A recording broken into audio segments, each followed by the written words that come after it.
Hey, good morning, everybody, and you are very welcome to our seminar or webinar this morning on whatever we would like to call it. And you are very welcome. And firstly, I'd like to welcome attendees from across the globe on today's webinar. It's been really fantastic to see so much interest in the event. And I particularly like to welcome our speakers and attendees from down under, where it's evening time, so they've made a lot of effort to be here today.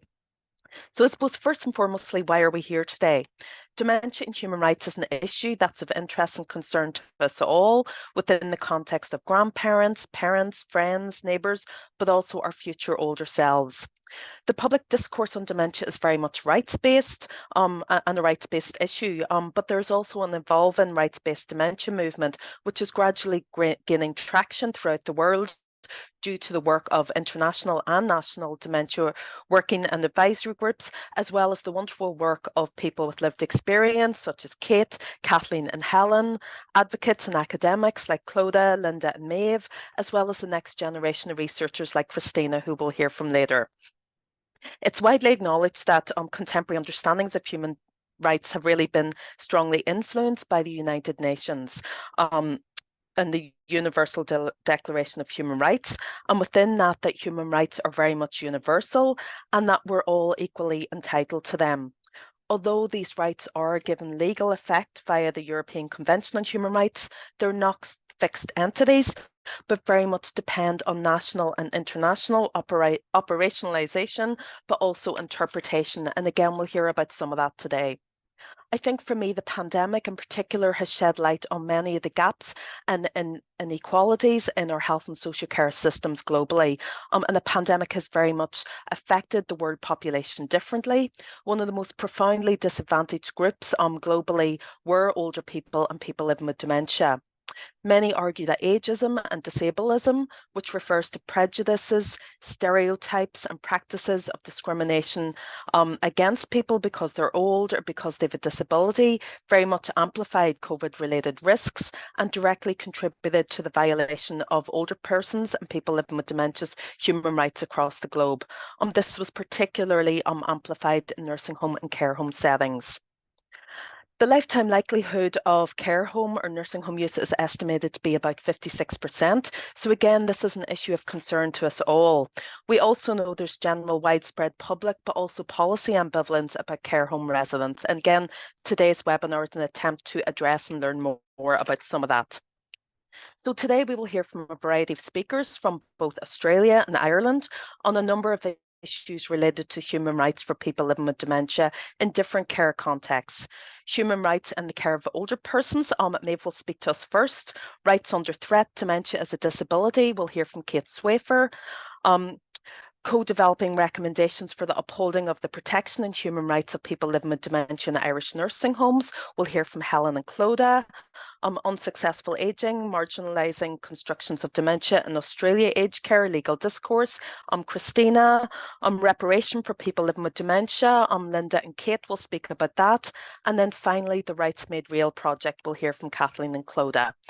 So we're going to kick off with Maeve. I'll read her introduction in a moment, but just in terms of some housekeeping, if people can please use the chat function for questions and answers. We'll try and keep an eye on that as we go through. And also, if you're a social media user, please do tweet and feel free to do so.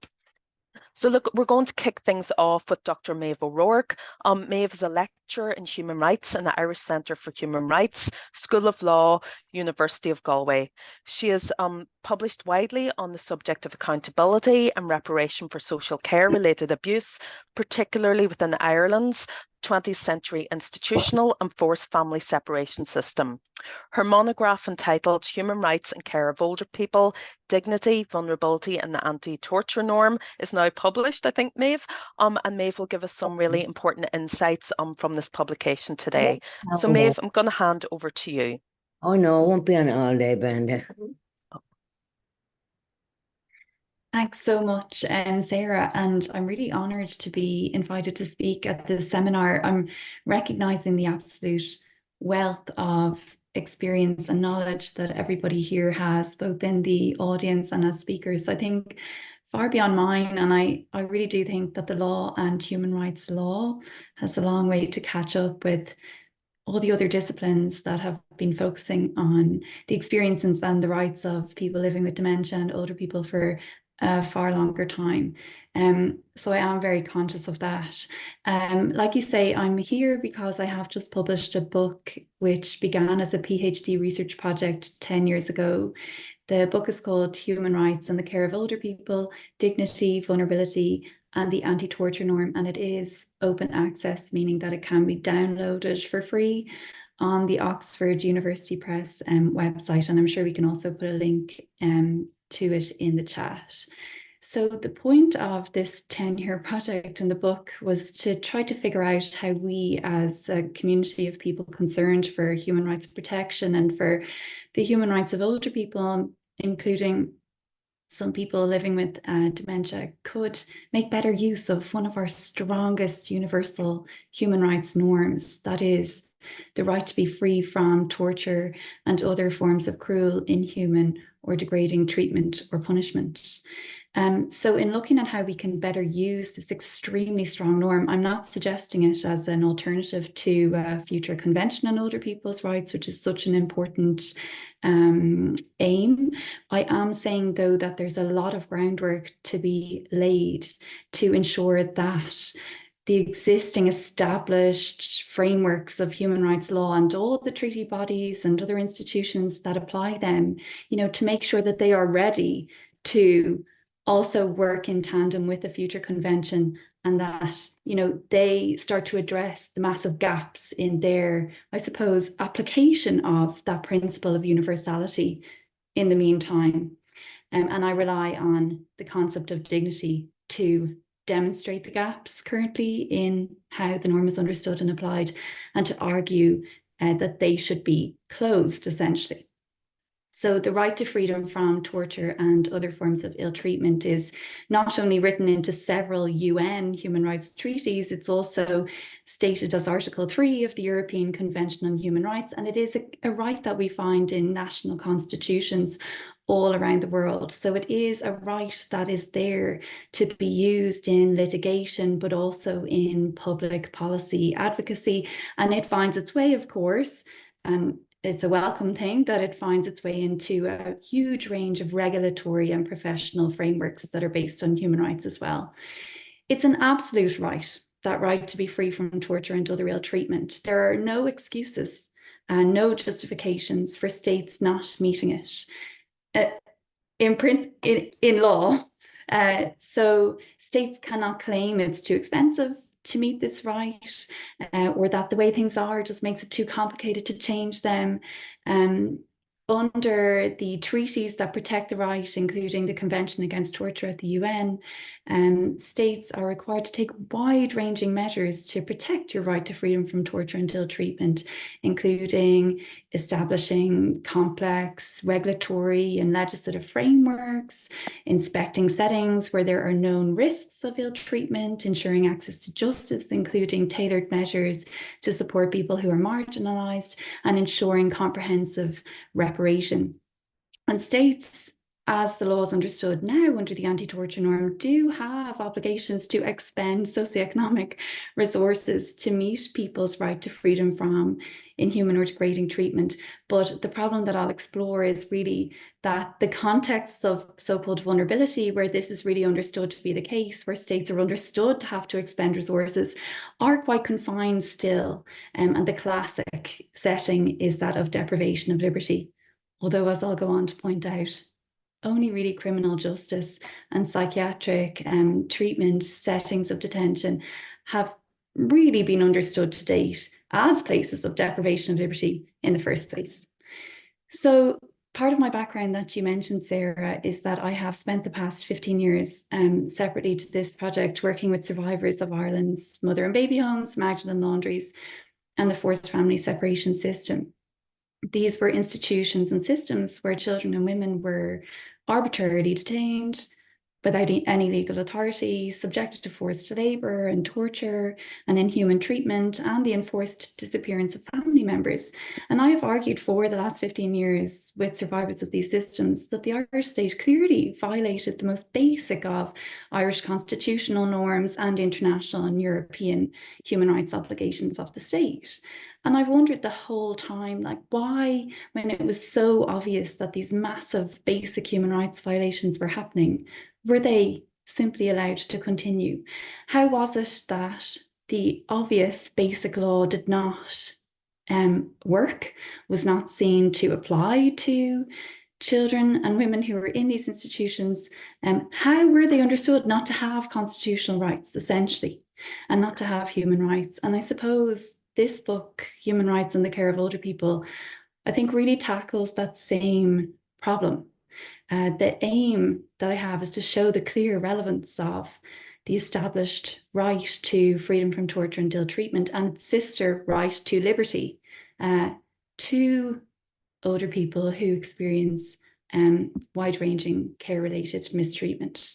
We know from reports of the UN Independent Expert on Older People and all of the channels that feed into UN discussions on older people's rights that all around the world, people considered older are frequently denied legal capacity, restrained, subjected to forced medical treatment and forced institutionalization, including because there are no home or community-based care options for them. They are subjected to physical violence and other degrading practices, and they lack access to care for chronic conditions and end-of-life care and palliative medication.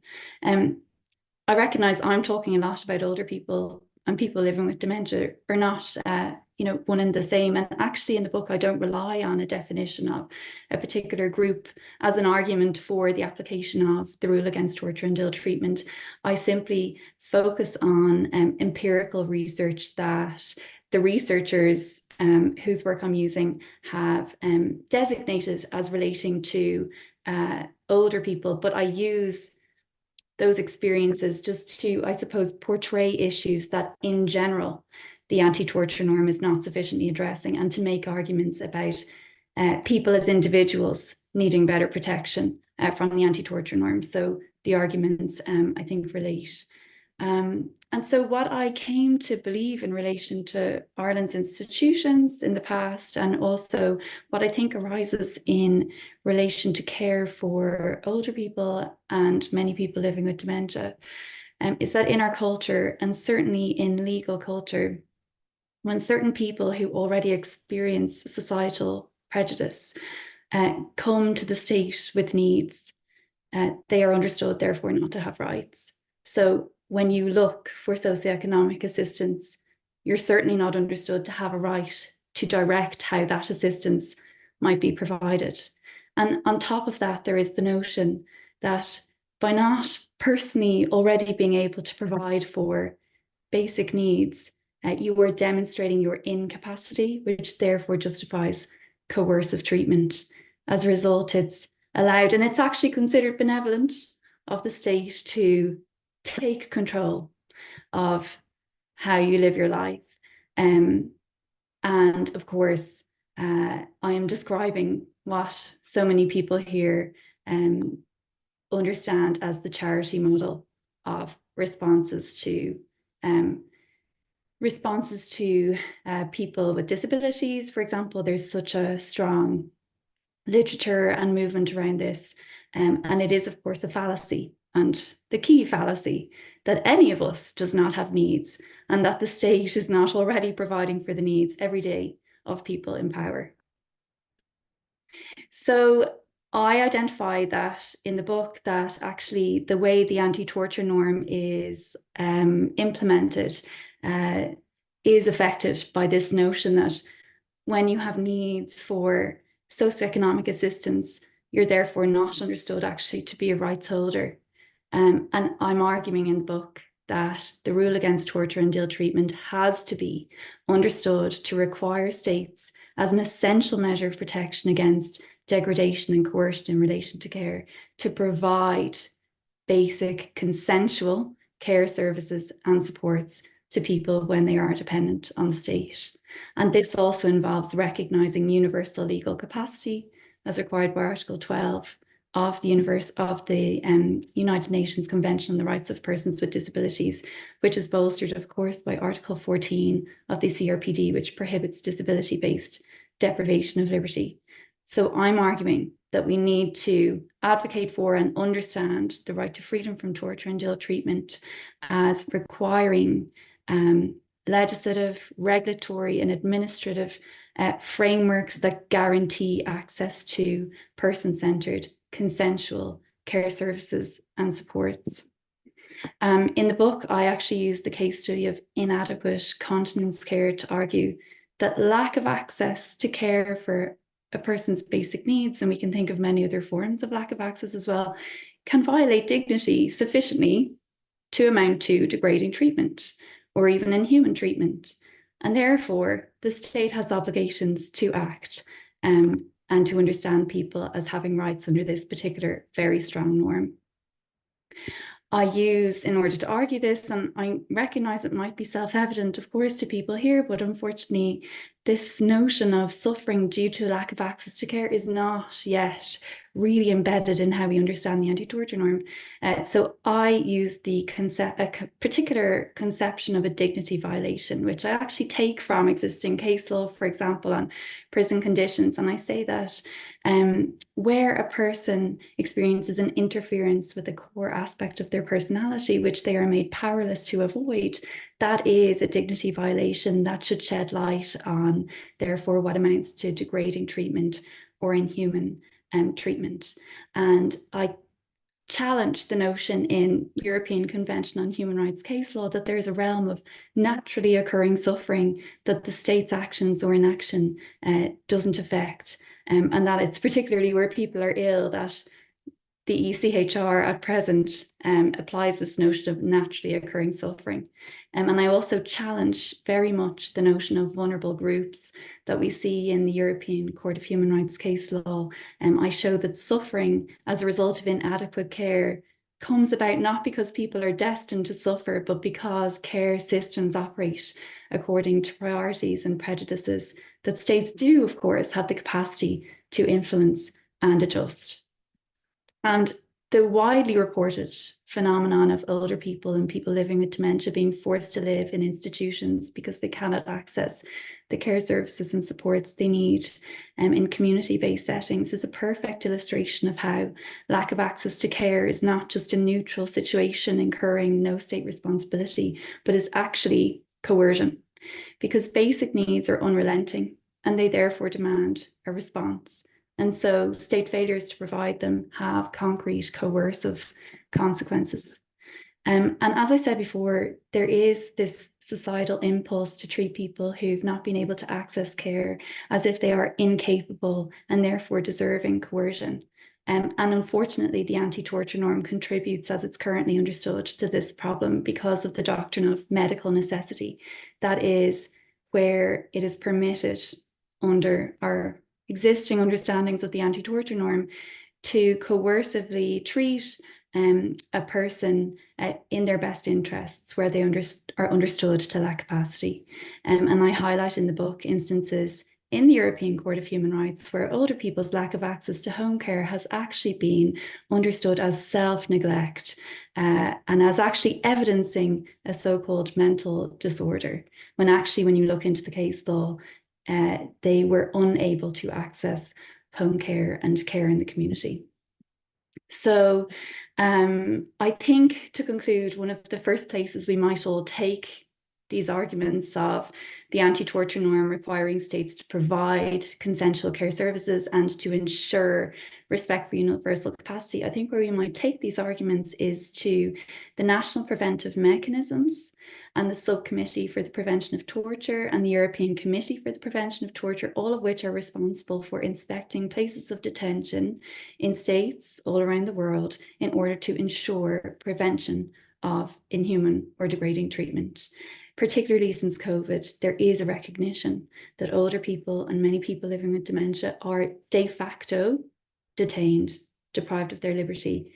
They are de facto detained because actually there is no justification in international law for detention for long-term care or physical care or social care purposes. And in the book, I do highlight one case, HM in Switzerland from 2012 in the European Court of Human Rights, where Switzerland actually relied on the ground of vagrancy to justify court-ordered detention of an older woman in a nursing home. So there are grave risks here, and I think that the body of experts and treaty bodies that are there to prevent ill treatment in places of detention need to be called on to universally demand that, as a response to this widespread practice of de facto detention, states are actually required to regulate to ensure consensual care services and support, rather than regulating to permit strictly necessary detention. So I hope that's helpful, and I'll be very glad to answer questions and for people to email me in due course over the book. Okay, thank you so much, Maeve, for a fantastic start to our webinar and some powerful insights really into the work that you've done and that focus on the anti-torture norm. I think I was particularly struck by the dignity violation, and I suppose the call to our states to cease the coercive practices around deprivation of liberty. And I think you've given us a really strong call to arms, but also a very robust, I suppose, legal considerations for all jurisdictions around they are not adequately meeting the care needs of the majority of our older people and those living with dementia. So look, thank you so much. I will try and get the link into the chat before the end of our webinar, and we look forward to taking some questions and answers with you later on. So thank you very much, Maeve. Okay, so we're going to move on to Kate Swaffer is our next speaker. Kate, would you like to start your video and unmute? And I'm just going to try and pin. I'll do that in a moment. Yeah. I'm going to read your. So Kate is going to talk to us about dementia as a disability, rights under threat, and we're delighted to have Kate with us this morning. Kate is a PhD candidate at the University of South Australia, School of Justice and Society, investigating dementia as a disability, but she's also an independent researcher, an author, a speaker, and a consultant. Kate is an award-winning global dementia rights and human rights campaigner, including winner of the 2021 University of South Australia Alumni Award, the 2018 Global Leader Australian 100 Women of Influence in Australia, and the 2017 Australian of the Year in South Australia. She's been a major catalyst for rehabilitation for people with dementia and for dementia to be managed as a disability and access to the Convention on Rights for People with Disability. Kate has an MSc in Dementia Care, Psych, BA. She's also a retired nurse and also lives with a rare form of young onset dementia. Kate is an Honorary Associate Fellow with the Faculty of Sciences, Medicine and Health at the University of Wollongong. Kate is also one of the 8 co-founders of the Dementia Alliance International, the only truly autonomous group providing peer-to-peer support and advocacy run by and for people living with dementia. So Kate, we are delighted to have you here, and you can get started. I'm just going to pin you on the video so everyone can see you. Sorry about my slides flipping around then.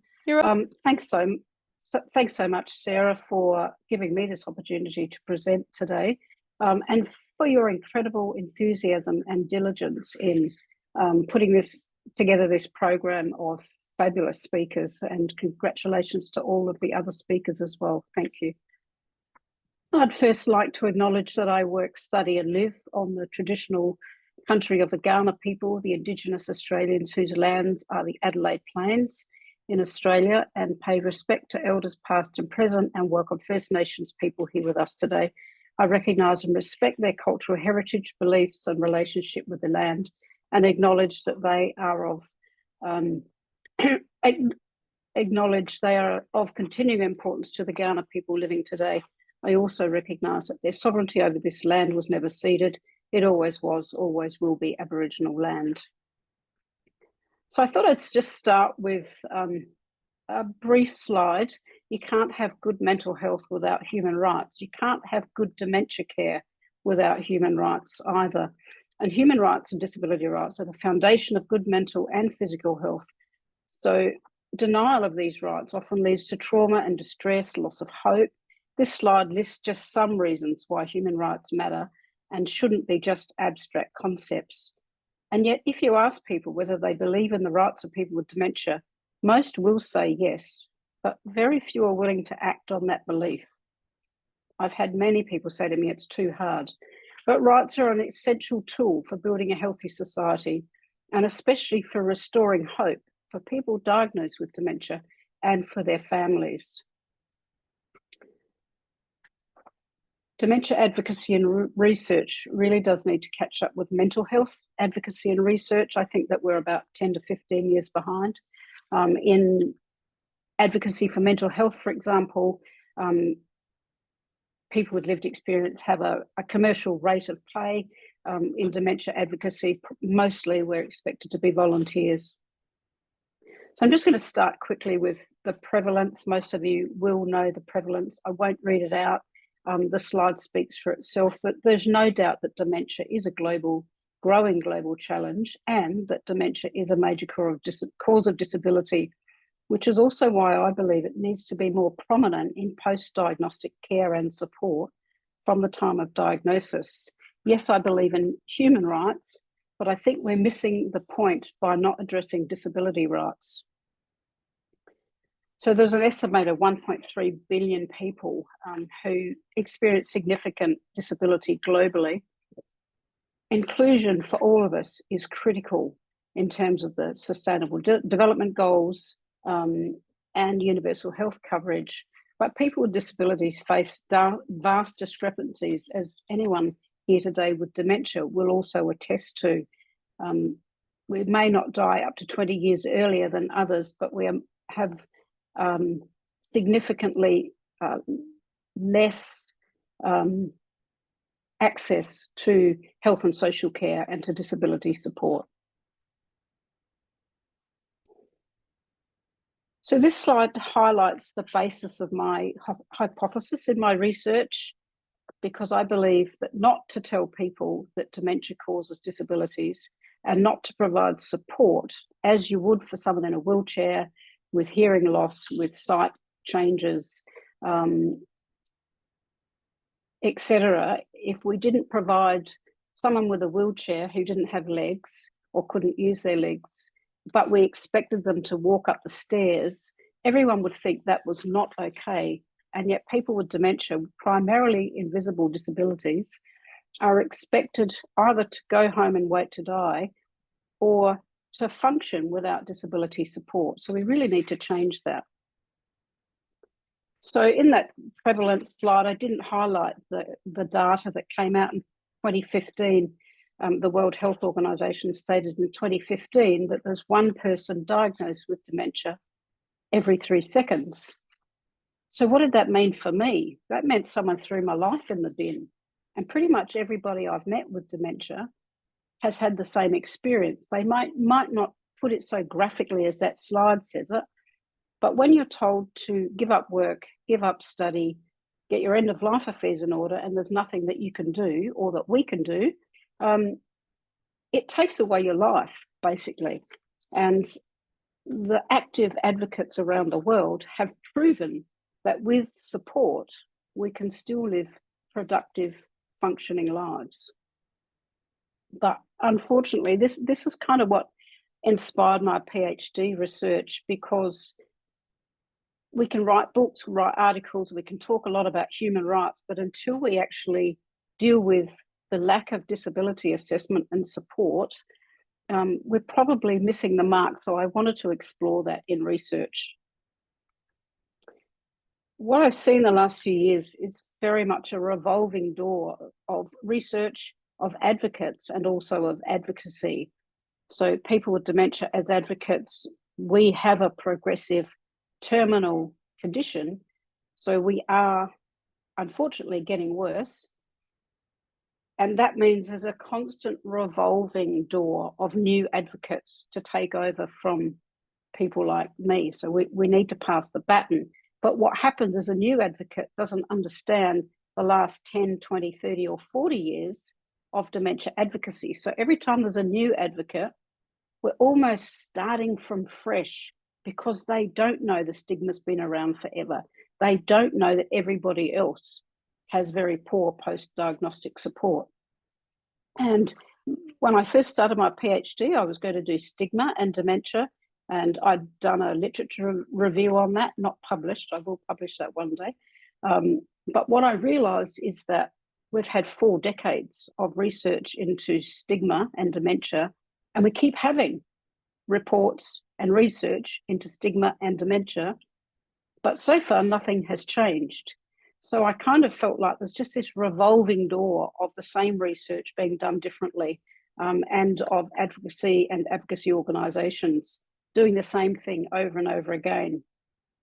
I haven't seen very much tangible change. Every person that I meet, newly diagnosed person that joins Dementia Alliance International, tells me they too were told to go home and get their end-of-life affairs in order. Attitudes have remained negative, stigma has not improved, the fatalistic, therapeutically nihilistic biomedical management of all dementias has denied people access to disability support. So in my research, I'm hoping to explore how we might be able to change that. So the aims of my research, very factors to be specifically investigated, reducing stigma and shame, and how can we do that? Improving quality of life and increasing independence for longer. There are some other issues that I will have a look at and explore related to those first 3 points as listed below. But in Australia, 2 decades of formal inquiries and a Royal Commission into Quality and Safety in Aged Care in Australia has provided 2 decades of evidence that people with dementia continue to have poorer health and social outcomes than people without dementia. So we've had 148 recommendations from a Royal Commission, of which almost none have been implemented yet, and the Royal Commission finished 2 or 3 years ago. So evidence would indicate that the current approaches to post-diagnostic support for people with dementia are ineffective in stopping human rights violations, ending stigma, reducing dependence or disability, or improving self-determination and quality of life. Some of the other research projects that I've been involved in, whose specific aim was to improve the post-diagnostic experience of people with dementia, have persistently refused to embed dementia as a disability and to include disability support and disability assessment in the post-diagnostic pathways. And I think that that's a major breach of our rights, and the aim is to explore that through interviews. But there remains a lack of accountability by perpetrators of all forms of abuse and rights violations against people with dementia and also older people living in care, not only in residential and community care, but from the time of diagnosis. This lack of adequate post-diagnostic support, in my opinion, continues major violations of our rights. So it seems we need a paradigm shift to protect the rights of people with dementia and a new model of care or post-diagnostic pathway that can better support people with dementia as people with disabilities. The current approach denies people access to disability support and denies us access to equitable health and social care, including rehabilitation. So in this project, I hope to contribute to research through highlighting the need to improve post-diagnostic care, to consider if this approach would contribute to preventing harms of people with dementia receiving community respite or indeed residential care, or contribute to emerging human rights and disability scholarship by foregrounding dementia in disability and human rights research. And then finally, I want to contribute an evidence base for inclusion of dementia as a disability in healthcare settings. So dementia symptoms are acquired disabilities. The WHO's stated that for at least 15 years. We read it, but we don't see it in practice. And we need it to be in practice for people with dementia to be able to have a better chance of accessing their rights under the CRPD. So I don't think that anyone has really good access yet to the CRPD. I'm a bit confused about an older person's convention, in fact, when so many of the other conventions are. And in the previous speaker was talking about OPCAT not being implemented around the world. The CRPD is missing in action for a lot of people as well. So ignorance also leads to rights violations, and there does seem to be a lot of ignorance in dementia care, a lack of education of healthcare staff about dementia, but the issues of paternalism and therapeutic nihilism and disempowering negative language and labelling continues. And some of you will have seen the recent Alzheimer's Society UK ad released earlier this year. I think that's testament to this marketing campaign has taken us backwards decades in terms of stigma. And while some family members or care partners were positive about it, there was a very loud cohort of people with dementia and family care partners and others who have objected to it, who've complained about it, and whose complaints were ignored and brushed aside. In fact, the Three Nations Dementia Working Group recommended that ad not being shown, released. So that's another example of our rights being violated. The right to have a voice and a say in how we are represented in the public domain. So that's still missing very much. So people with dementia face multiple violations of rights under the CRPD, as well as other conventions. Those of you here today, I'm sure, already know this, yet in research and in projects on improving post-diagnostic support, dementia as a disability continues to be left out.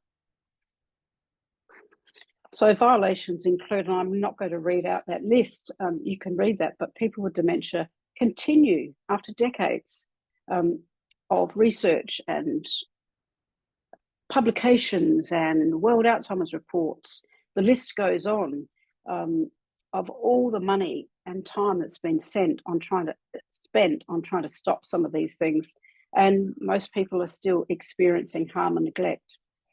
On a positive note, there are a small number of projects working on realising rehabilitation for people with dementia, which are already yielding some successes. But beyond the biomedical definition, the World Health Organization frames dementia as a disability.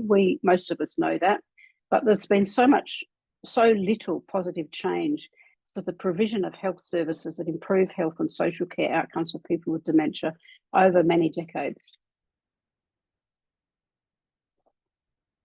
I just want to highlight quickly, I'm going to cover this in a chapter in my final thesis probably, but there's a couple of things in the dementia space that I think have been a breach of our rights. And behavioural and psychological symptoms of dementia, or commonly known as BPSD, or their new terms of unmet needs or challenging behaviours or responsive behaviours, they were developed and funded by Johnson & Johnson pharmaceutical company, and they were implemented without any evidence base to support BPSD. And in the last 30 or so years, researchers and others have been trying to prove that BPSD exists. And I've been a banned BPSD campaigner for quite a long time. It was a very lonely campaign when I first started it, and the last time I did it, there were hundreds of people that had joined me, but the pandemic kind of proved that BPSD doesn't exist, or everyone's got it. Because during the pandemic, most people experienced, after lockdowns and being shut inside their own home for sometimes months or even longer, the discrimination, the stigma, the social and physical distancing, the social isolation. I started a small project a couple of years ago with COVID, and people with dementia basically were saying, I don't know what everyone's fussing over. It's like, welcome to our world. So I think it's an interesting thing to think about BPSD in terms of our human rights. And it definitely needs exploring.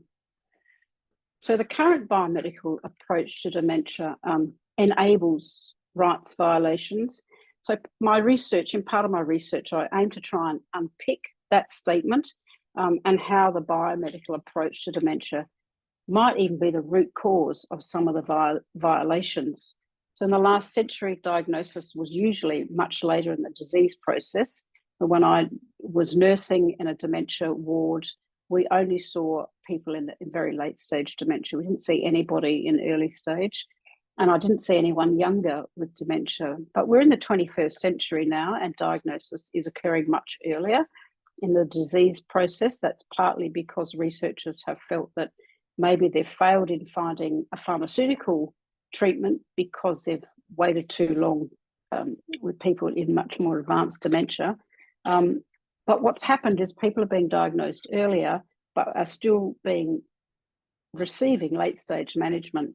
So this continues with the violation of human rights, including a denial of access to very basic human rights, to rehabilitation, to access to the CRPD, and to OPCAT and other conventions.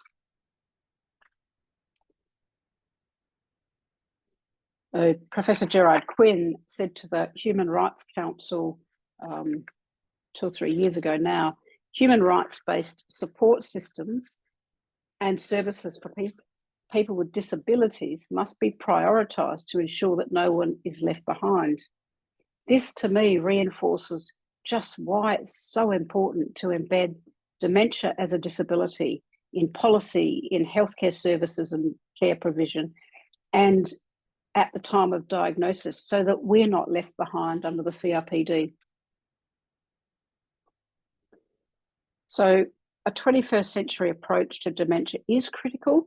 A Minister of Health at the Rehab Forum in 2019 had this fabulous slide, "I keep the patients alive, rehabilitation gives them quality of life." So if we considered a stroke or a head injury and the patient wasn't given rehabilitation afterwards, everyone would be up in arms about that. But we don't automatically offer people with dementia rehabilitation after their diagnosis.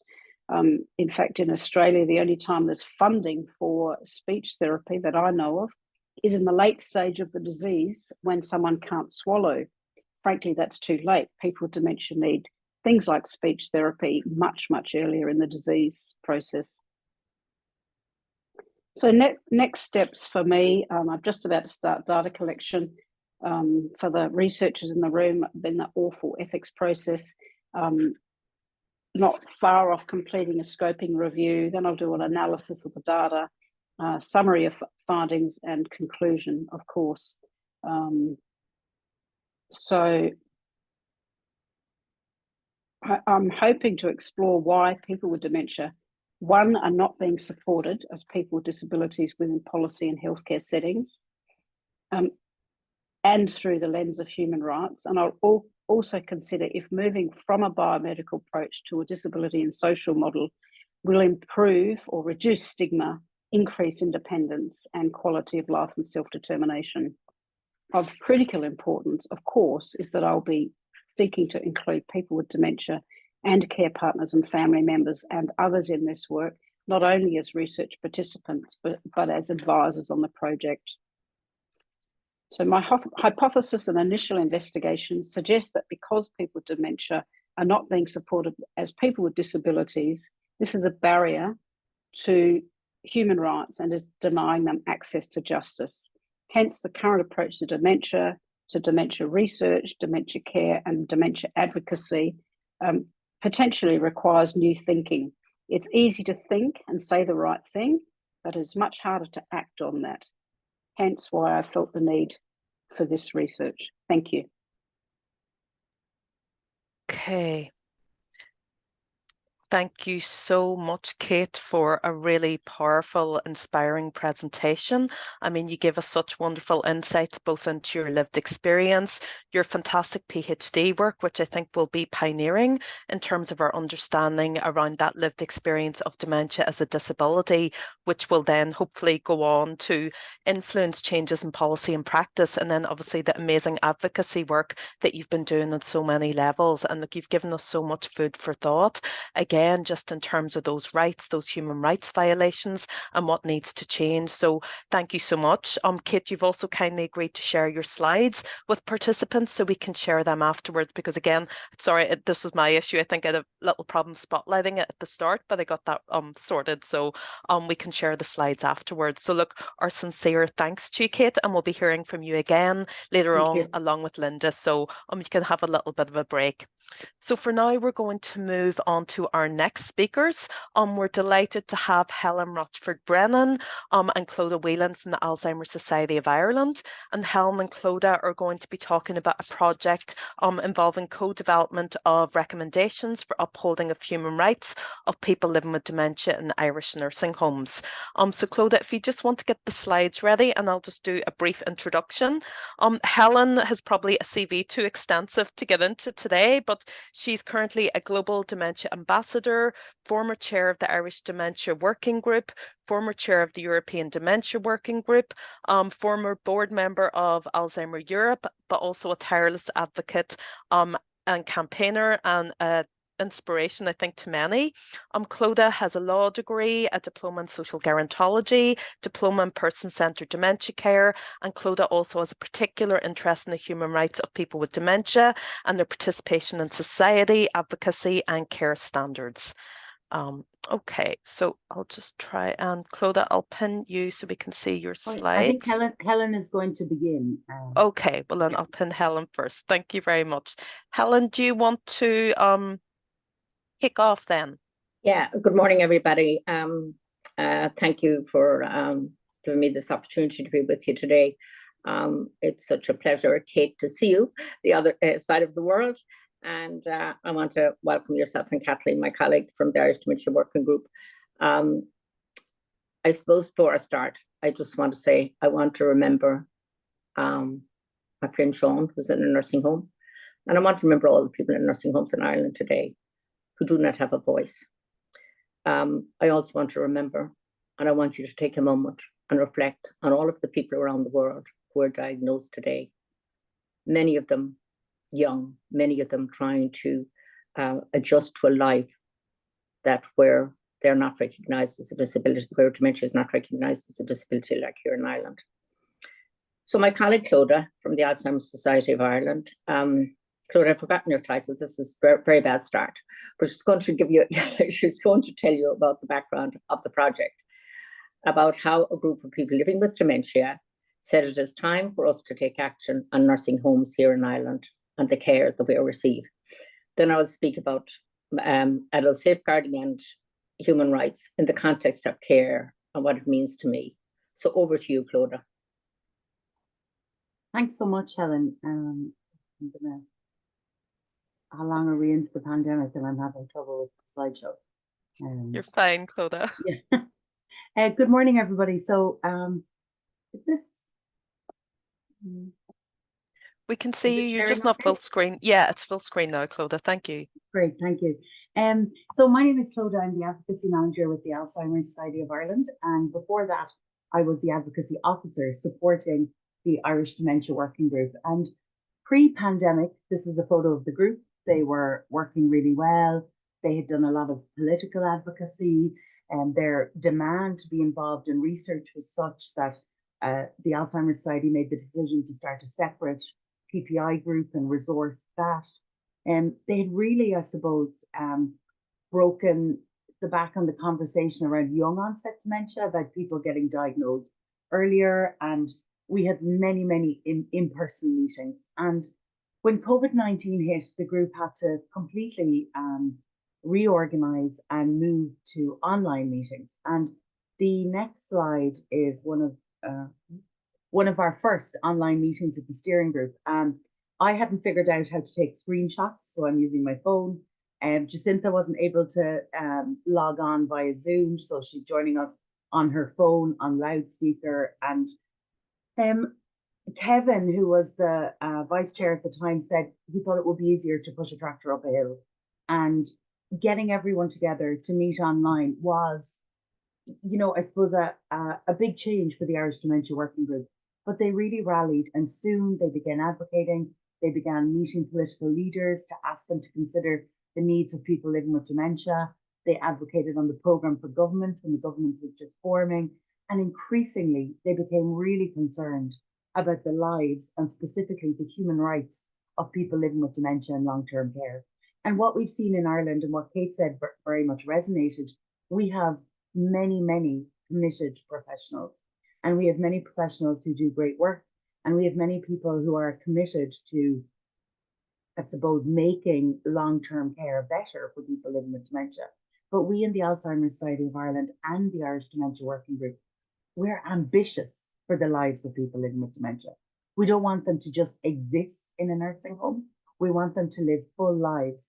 And what became clear during COVID-19 was that Irish society suddenly became much more concerned about how people with dementia were dying in nursing homes than they ever were about how they were living in nursing homes.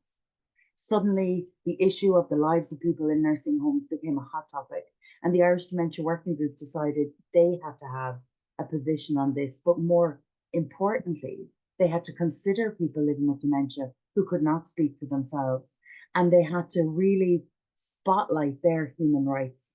So they decided to commission a briefing paper. They worked with Sarah, who's here with us today. She co-created the paper. I just recently saw it recommended online, and Sarah has 9 co-authors, all of whom are living with dementia. They co-created the paper on online meetings throughout the pandemic. Some of those were hard conversations because it forced members of our group to consider the type of care that they would like in the future. And we're really, I suppose, grateful to them for putting themselves in that position. The paper that was created has 30 recommendations for adult safeguarding and people living with dementia in nursing homes. And those recommendations have all been created by people living with dementia. So to any of the professionals on the call today, we really urge you to read this. We had a launch event where we distributed it to stakeholders in Ireland and our European colleagues. But it's really important to understand that the professionals are really important, and their views and their skills will always be critical to good care. But people living with dementia have to be heard about what they believe is important. And finally, Helen mentioned Sean Mackle. This is Sean Mackle, who was the chair of the Irish Dementia Working Group when we commissioned this work. Sean is a former trade unionist and an amazing organizer of people. And he comes from an activist background. And when we began talking about this paper, it was Sean that really pushed it forward. And Sean and I talked about his future self, that might need care, but all of our future self, all of us on this call may at some stage require care. And when Sean wrote the introduction, I think his words are really important. He said, "This report highlights the importance of a sense of self-worth and self-esteem, the right to agency, power, and control, and the need for people living with dementia to be supported to lead a more normal life. It emphasizes the urgent need for a human rights-based approach to care and the need for all stakeholders to be trained and aware of rights-based approaches. It calls for a more open and transparent approach to making and addressing complaints without fear of repercussions. The report stresses that safeguarding is everybody's business. I'm proud that the Irish Dementia Working Group made it our business." And Sean now lives in a long-term care facility. So he is receiving the very care that he advocated to improve. I'm in regular contact with his wife, Mary, and she continues to present on his work. But I suppose sometimes when we talk about human rights, they can be really unwieldy, big ticket items, big concepts. But today, we really want to remind you that it's basically about the care that an individual receives when they need support to live. And Sean is a really important example of that. He is now receiving the very care that he advocated to improve. So I'll hand over to Helen now. Oh, you're on mute, Helen. Sorry, thanks again, Sarah, and thank you for giving me this opportunity to discuss the impactful work of the Irish Dementia Working Group, which of course was led by Professor Sarah Donnelly, who has culminated in our paper on adult safeguarding and human rights of people living in nursing homes. So today I will share my views on safeguarding, the importance of training and awareness for caregivers, and the fundamental human rights we all deserve. Firstly, I want to acknowledge my Irish Dementia Working Group colleagues who for many years together with the Alzheimer's Society of Ireland have worked together.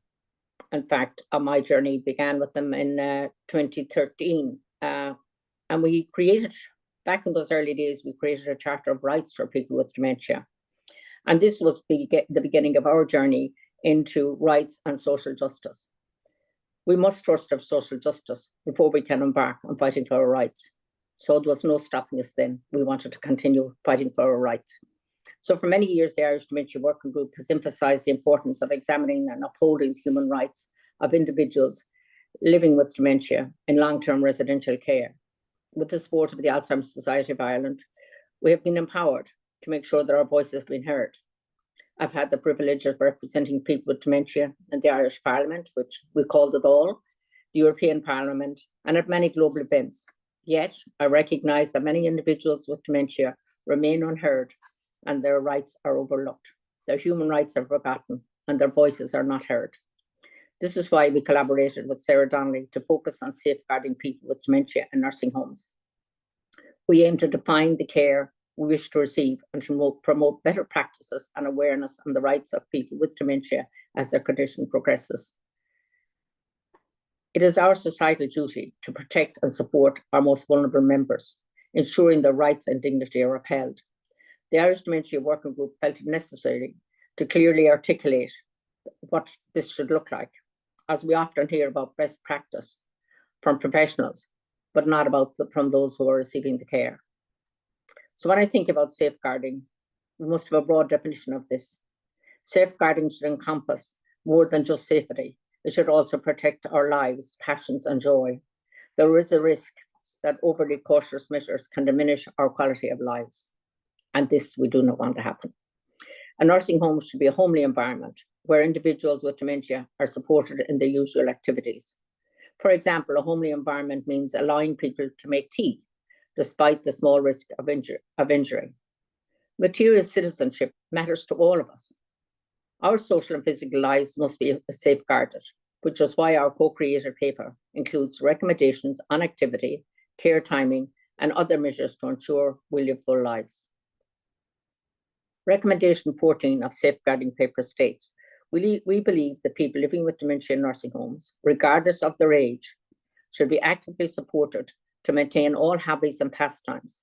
They should enjoy and receive adequate stimulation, including supporting attendance in community-based day centres, if desired, or maybe going out for dinner, or maybe going out for a drink. Cognitive stimulation and daily activities should be readily available to all persons in nursing homes. Training and awareness for me is very critical for staff to recognise abuse and understand human rights.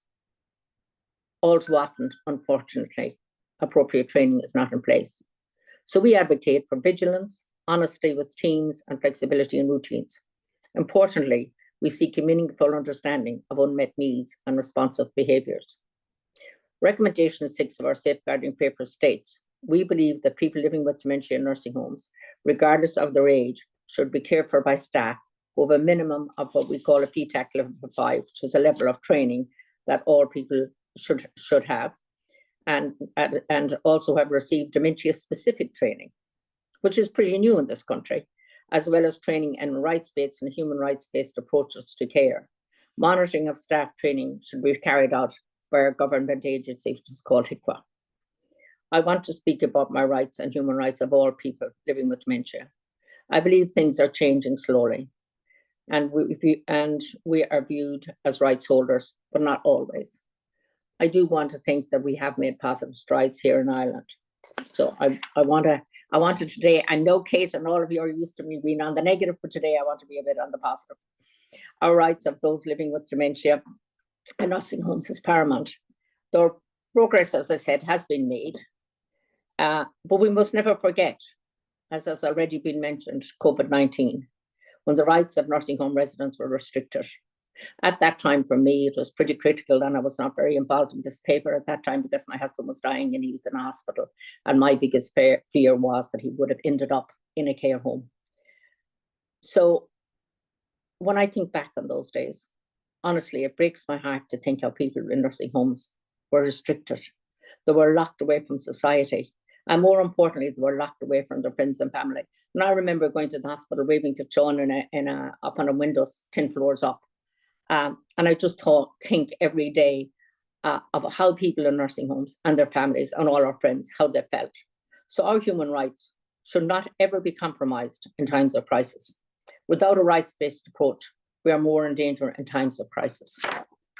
We must cultivate a culture of awareness, empathy, and vigilance in our communities, educating ourselves about dementia, dispel myths and misconceptions, and promote inclusivity in society, which supports people with dementia to lead fulfilling lives.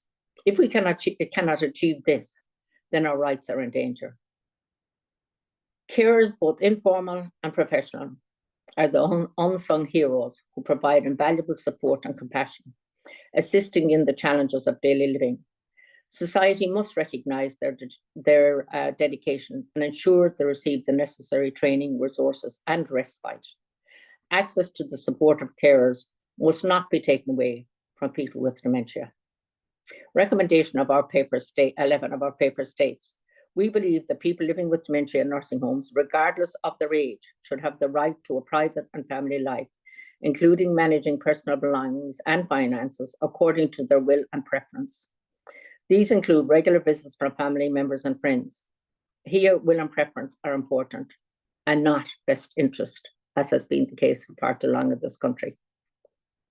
Our paper, available to the Alzheimer's Society on the Alzheimer's Society website, contains, as Clodagh said, 30 recommendations for the care of people with dementia in nursing homes. We have engaged with stakeholders across various organisations to disseminate our findings and to actively advocate for implementation, ensuring that the voice of people with dementia are no longer silent. Finally, I want to acknowledge the positive strides we have made. Since I began my advocacy back in 2013, fighting for the rights of people with dementia. And here I want to recognise the University of Galway for giving me an honorary Doctor of Laws for my work on the rights of people with dementia. It's important we recognise when positive things happen in our lives too. So we have been working tirelessly since then. And there have been significant improvements in advanced healthcare directives, decision support, making support, power of attorney, and political awareness. We are fortunate today in Ireland that we have the Decision Support Service, now operational. It has taken the implementation of the Assisted Decision-Making Capacity Act 2015 until now to be recognised and to be implemented. So we have come a long way. We have a long way to go. There are still nicks in this that we need to change, but it is a positive note for people with dementia in Ireland. We received tremendous support from the National Dementia Office, the awareness created from the Understand Together campaign, and the ever-increasing suite of services from the Alzheimer's Society of Ireland. My colleagues and I in the Irish Dementia Working Group are deeply concerned about the number of people living in nursing homes, or on a given day that there are 32,000 residents. Unfortunately, we don't have a register in Ireland, so however it is assumed that dementia prevalence is at 72%. 72%, folks. It is unbelievable. I ask myself every day, what is happening to our statutory rights for fair deal at home? And for those of you that don't know what fair deal is that here in Ireland, we have a statutory right, all of us pack us off to a nursing home, but we do not have a statutory right to stay in our own homes. So we must work a lot harder to ensure that that is achieved, regardless of age. Can I add again? It saddens me to say that because of cognitive impairment of people with dementia, we will always be at an increased risk of abuse and rights violation. It's happening as we speak around the world today. However, we must continue to advocate for the rights of people with dementia, especially those in nursing homes who remain at risk due to cognitive impairments.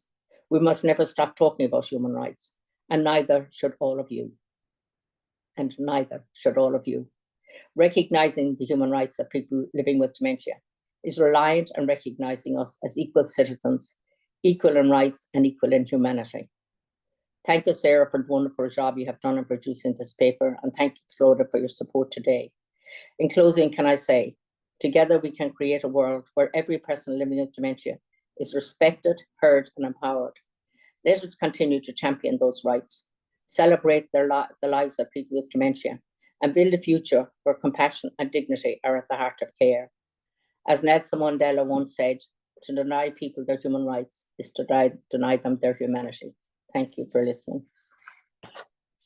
Okay, thank you so much, Helen and Clodagh. And God, I don't think there's anything else that I can say to build on what you've said, Helen. You've just encapsulated, I suppose, the essence of that piece of work so well. I suppose I would also like to acknowledge, I suppose, what a privilege it was to work with you all, and also the huge leadership that Sean showed during that time, which was very difficult for all of us in terms of COVID. And as Clodagh talked about, you know, us having to move things online and really adjust to that new way of being. I mean, I would agree with you that we still have lots of challenges, but I think there have been significant improvements. And again, a lot of that is down to yourselves in the Irish Dementia Working Group and the Dementia Carers Campaign Network. And I think, again, there's been a real cultural shift in terms of governments really recognising that we need to take our lead from yourselves and less from the professionals or the academics or the researchers. So just thank you wholeheartedly for that. And again, I'd encourage people to go off and read it as well. Kate, I see you have your hand up. So would you like to, do you have a comment or a question? No? Is that legacy? It was a mistake, sorry. That's okay. At least it's working. And look, you've reminded me, and I meant to say at the start of today's webinar, if we have people with dementia in the audience who would prefer to raise their hand when we get to the Q&A section, please do that. But look, for now, I'd just like to thank Clodagh and Helen again sincerely, and we hope to come back to you for the Q&A. So thank you very much. So look, we're going to move on to our next speaker, which is Christina Shelberg. Christina, I hope I am pronouncing your name correctly. Christina is going to be talking to us about unsuccessful aging, marginalising constructions of dementia in Australian aged care legal discourse. Christina is currently a PhD candidate under examination in the Australian Centre for Health Law Research at Queensland University of Technology, Brisbane. Christina's research explores representations of dementia in public and legal responses to ageing and long-term care using interdisciplinary empirical socio-legal approaches. Christina has published on narratives of dementia prevention, restrictive practices, and has co-authored papers with two fellow panel members on the absence of voice for persons with dementia and the gendered dementia discourses. Christina's research draws attention to marginalising dementia discourses and contributes to a much more positive legal representations and responses to dementia in long-term care. Christina's father lives with advanced dementia, and their joint and separate experiences of long-term care has very much motivated her research interest in this area. Christina, we're really looking forward to your talk, and I'll hand over to you. Thank you, Sarah. Thanks for having me. Just checking that screen sharing is we can correct. See your screen. Yep. You're fine on your full screen. Thank you. Thank you so much, and thank you for having me. It's an honour to be here today. And I'd like to begin as well by acknowledging the traditional custodians of the land on which I meet and all of us around the world, and pay my respects to their elders past and present. I extend that respect to Aboriginal and Torres Strait Islanders people here today. So my presentation today is presenting research out of my thesis, which was on unsuccessful ageing and looking at constructions of dementia in Australian aged care discourse. And in the context of this seminar, exploring human rights and dementia, while my research is not explicitly on human rights-based approaches, I will add some thoughts on links between my research and the dehumanisation of people with dementia and human rights at the conclusion. Before we get started, depending on where you are in the world, we might talk about aged care, residential aged care, nursing homes, long-term care. I've tried to use long-term care because I think that's the term that's mostly in use. But if I mention aged care, that you'll know what I mean. And also, Kate has mentioned already the Royal Commission into Aged Care Quality and Safety that we had here in Australia fairly recently. And that is the subject of most of my PhD research. So I'm going to be talking quite a bit about that today. And the reason I focused on that was that despite there being literally sort of 40-something inquiries into aged care here in Australia, this was the largest and highest level quasi-judicial inquiry into long-term care. And it has obviously rhetorical and authoritative ongoing influence to aged care reforms.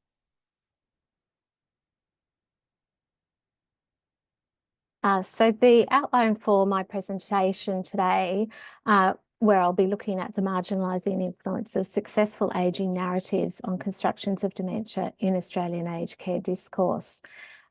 So we're going to go through a little bit of this in the presentation. So in summary, my thesis undertook an examination of these marginalising representations of dementia against successful ageing discourses in Australian public and legal aged care discourse. My PhD actually looked at both public and legal discourses, but for today I'm just going to be speaking about the legal discourse, which was predominantly in the Royal Commission into Aged Care. So this work builds on and extends critical scholarship in gerontology, dementia studies, and public inquiries through empirical socio-legal research. And it's situated in sites and practices of Australian long-term care.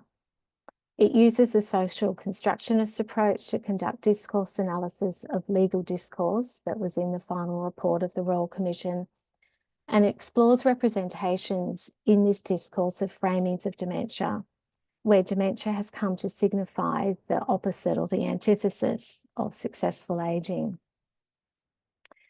So the research problem that I identified was looking at these competing narratives of dementia and successful ageing in long-term care discourses. So as obviously everyone here today is familiar with, dementia as a key health, social and political issue. And in Australia, similar to the rest of the world, it's estimated that approximately 70% of people living in long-term care have dementia. This is important because, you know, dementia care is often spoken about as if it's niche or specialist, and it's, you know, clearly not. It's something that probably faces most residents in long-term care. And so we have these dominant discourses of dementia about deficit, loss and disaster. And this represents public and personal anxieties about ageing as a threat to health, economics and identity. At the same time, we have successful ageing narratives that promote ageing futures characterised by independence, activity and choice.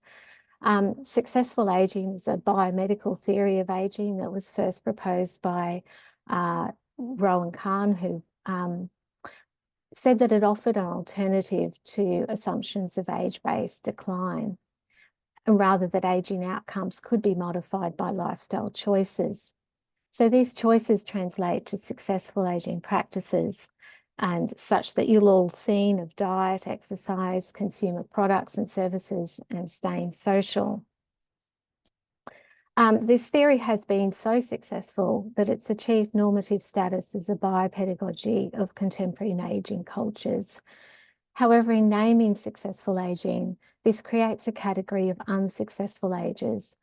And so this highlights the issue of representation in ageing discourses, where we have these binary narratives about ageing futures as either successful or unsuccessful. And it positions dementia as emblematic of a failure to age successfully. And as we can see from these two images, people with dementia are depicted as onlookers to those who have aged successfully. And it raises questions about the flow of these representations about dementia into legal discourse that then informs long-term care policy and law.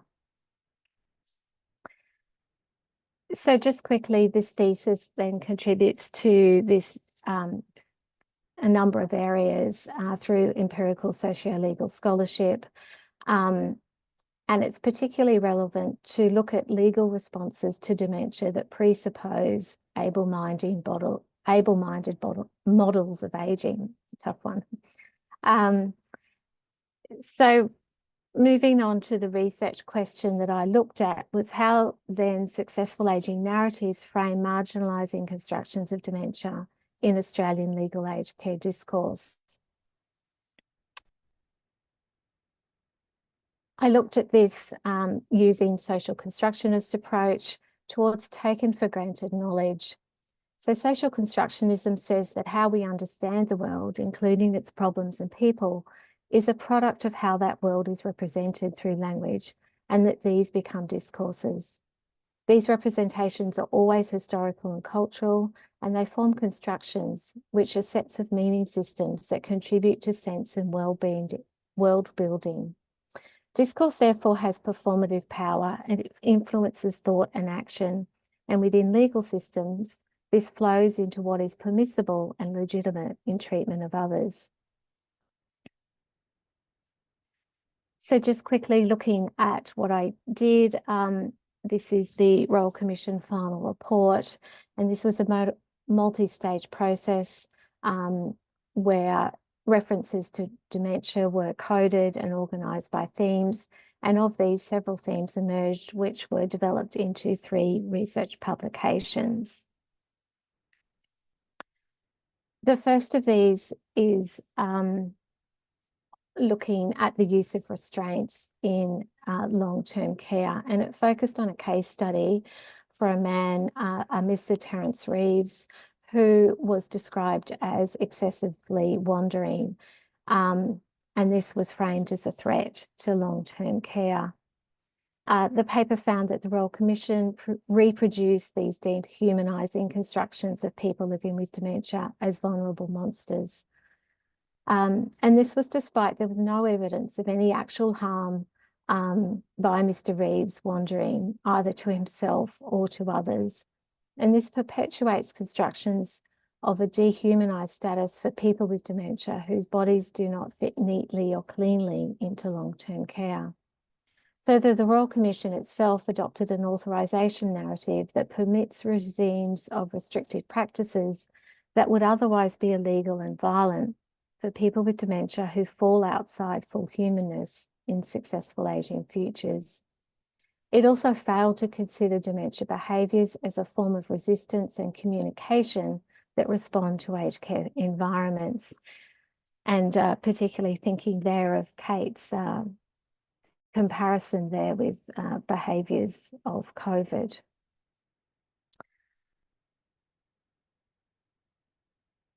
So the second publication examined the absence of representative voice for people with dementia in the Royal Commission final report. And this found that there were only 2 witnesses reported as living with dementia in that report, despite there being many hundreds of witnesses. And none of those 2 witnesses had experience of residential aged care. This paper was co-authored with Kate, who we've heard from today, who was one of the 2 witnesses to the Royal Commission. And it demonstrates the marginalisation of perspectives and experiences of people living with dementia, while the voices of experts, advocates and care partners and family members are prioritised. The Royal Commission failed to adjust its processes to ensure people with dementia would be heard. Instead, they were reinscribed as missing persons. And it highlights how people with dementia are not understood as legitimate producers of knowledge, even in a public inquiry going to the very conditions of their lives. It also reveals a lack of diverse voices in the Royal Commission, as obviously people living with dementia are not a homogenous group. The Royal Commission failed to include these intersectional experiences of dementia, leaving only a narrow category of able-minded people able to speak to successful ageing futures. So the third publication that I'd like to talk about today was co-authored with Linda Steele, who's another panellist this evening. And the starting point for this paper is the disproportionate effect of dementia on women, whether as people with dementia or as care partners, and examine co-constructions of gender in the Royal Commission final report with a focus on women. It found that gender remained an unexamined factor in dementia long-term care. The Royal Commission failed to meaningfully engage with gendered aspects of labour, marginalisation and harms in dementia long-term care. Indeed, women were everywhere but nowhere. They were hidden in plain sight. And this reveals that gender may play a role in the objection of people with dementia as it disrupts normative gender expressions and performances. Likewise, dementia care is highly feminised, which extends to expectations of relational care to fill gaps in long-term care systems. So in failing to listen to women with dementia or their care partners, it demonstrates that the Royal Commission failed to pay sufficient attention to intersectional factors such as gender, as well as race, disability and social location in long-term care reforms. So the key contributions from my research are offered here.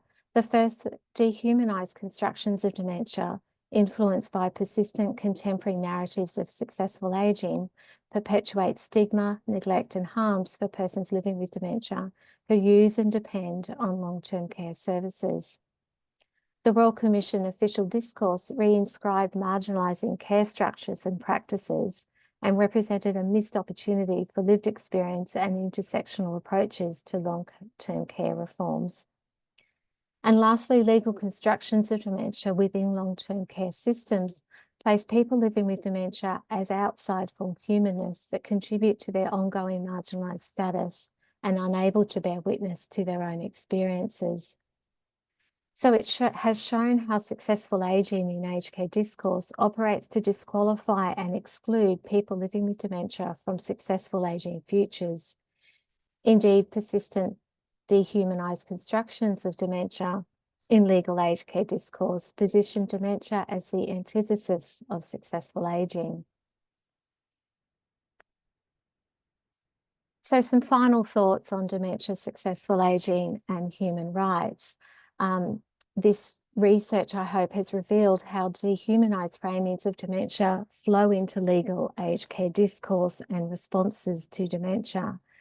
And in doing so, this thesis adds to calls for regenerative long-term care futures that refigure dementia beyond the label of dementia and welcome in persons living with dementia as human knowers and doers. And in the context of the discussion today about human rights and dementia, this research probes the hierarchical, able-minded construction of human in human rights. That is, it highlights issues about which humans are in fact entitled to benefit from human rights protections. And we've heard about some of these examples today. This research raises questions about legal processes that authorise regulation for those dehumanised as less than human and how this might be addressed by human rights-based approaches. Just quickly, these are the publications out of my thesis if you are interested. And lastly, thank you for attending and listening. I'd really interested in your thoughts and feedback at the conclusion if we have time. Thank you. Okay, and thank you so much, Christina, for another wonderful presentation and really important insights into your pioneering PhD work. And again, I was really interested around, I suppose, your vulnerable monsters paper and that whole, I suppose, unhelpful, harmful narrative and that very much risk-averse narrative.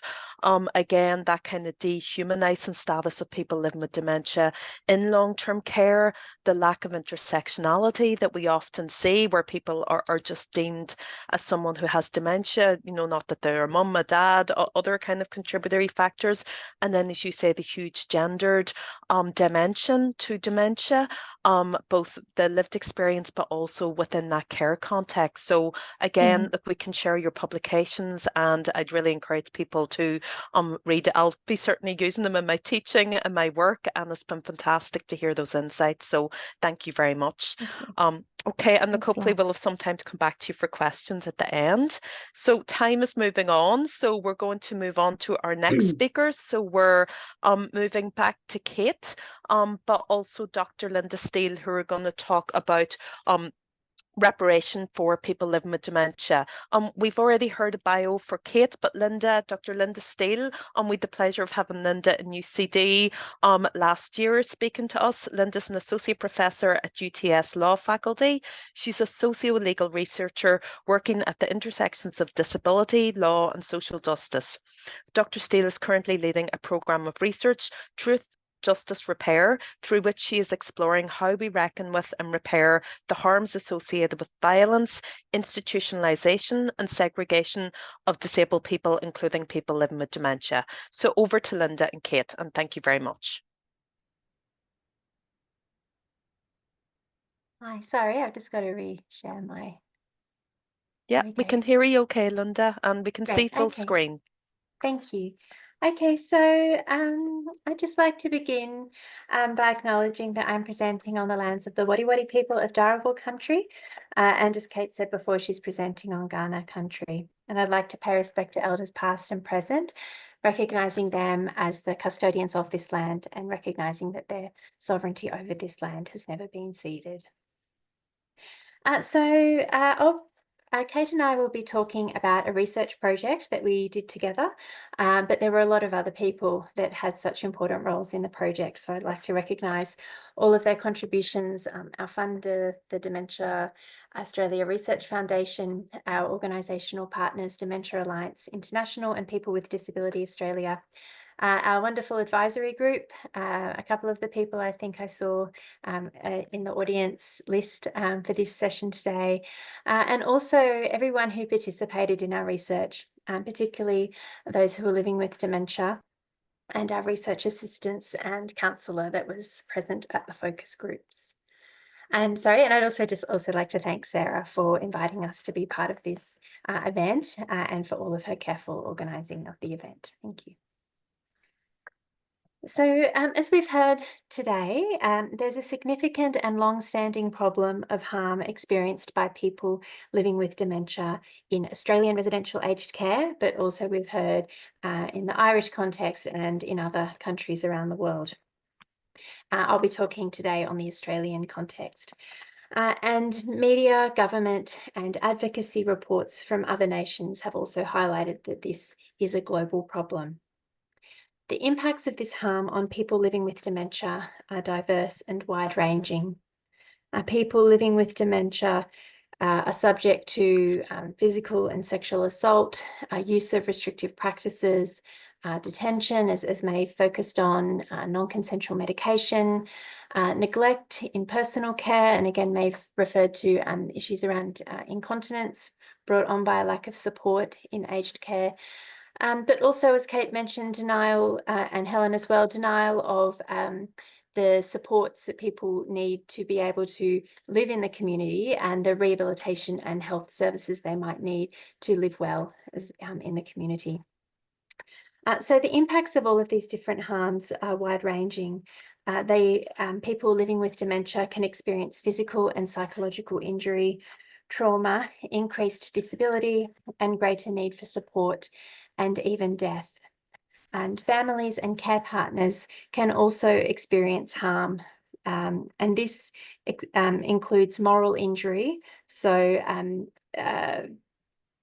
kind of grappling with the situation where someone has contributed to someone living with dementia being in a situation of harm without necessarily realising at the time that that's what was happening.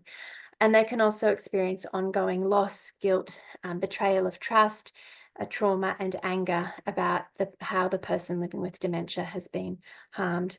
And also additional to that, because many care partners and family members have an important role in making complaints and trying to seek justice, they also experience significant harm from the failures of internal and government-run complaint processes as well.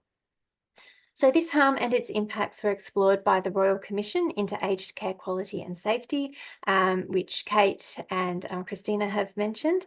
And this Royal Commission followed multiple other inquiries over the past 2 decades in Australia. Incredibly and regrettably, none of these inquiries, including the Aged Care Royal Commission, have recommended a process for recognising, redressing and repairing harm, even though the inquiries have often been, the impetus for those has come from widespread concern around harm in aged care. And this is in stark contrast to official recommendations and responses in relation to systemic harm in other institutional contexts. And I'm thinking here in particular in Australia, but also we've seen in the UK, Ireland, in some European countries as well, the government responses to institutional abuse, historical institutional abuse in child welfare settings. So in those contexts, governments have introduced redress schemes, usually following government inquiries. And that's what happened in Australia after we had a Child Sexual Abuse Royal Commission. But we didn't see a similar response at the end of the Aged Care Royal Commission. So we have a current situation where perpetrators of harm are largely unaccountable to people living with dementia, and also unaccountable to their families and care partners, who many of whom continue to try to advocate for some recognition and justice, even for years and potentially decades after the person has died, and also unaccountable to the broader community. So this failure to deliver recognition, redress, repair and accountability to people living with dementia violates their rights to equality and non-discrimination and equal access to justice. So the aim of the project was to develop an evidence base on the necessity, the scope, forms and processes of reparations for harm to people living with dementia in residential aged care. We found no research or existing practices internationally on reparations for people living with dementia in residential aged care. So we were starting from scratch. We didn't want to just cut and paste from other contexts, because we wanted the reparations to be designed by the dementia community and to respond to their needs and their lived experiences of either living with dementia or of being care partner and family member of someone with dementia.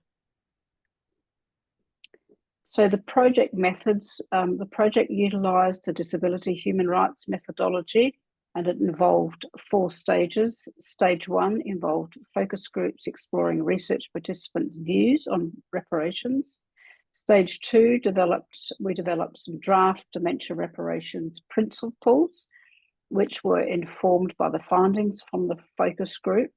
Stage 3, we workshopped the draft dementia reparations principles through our stakeholder roundtables. And then in stage 4, we produced a final set of 25 dementia reparations principles, a project report and an easy read summary.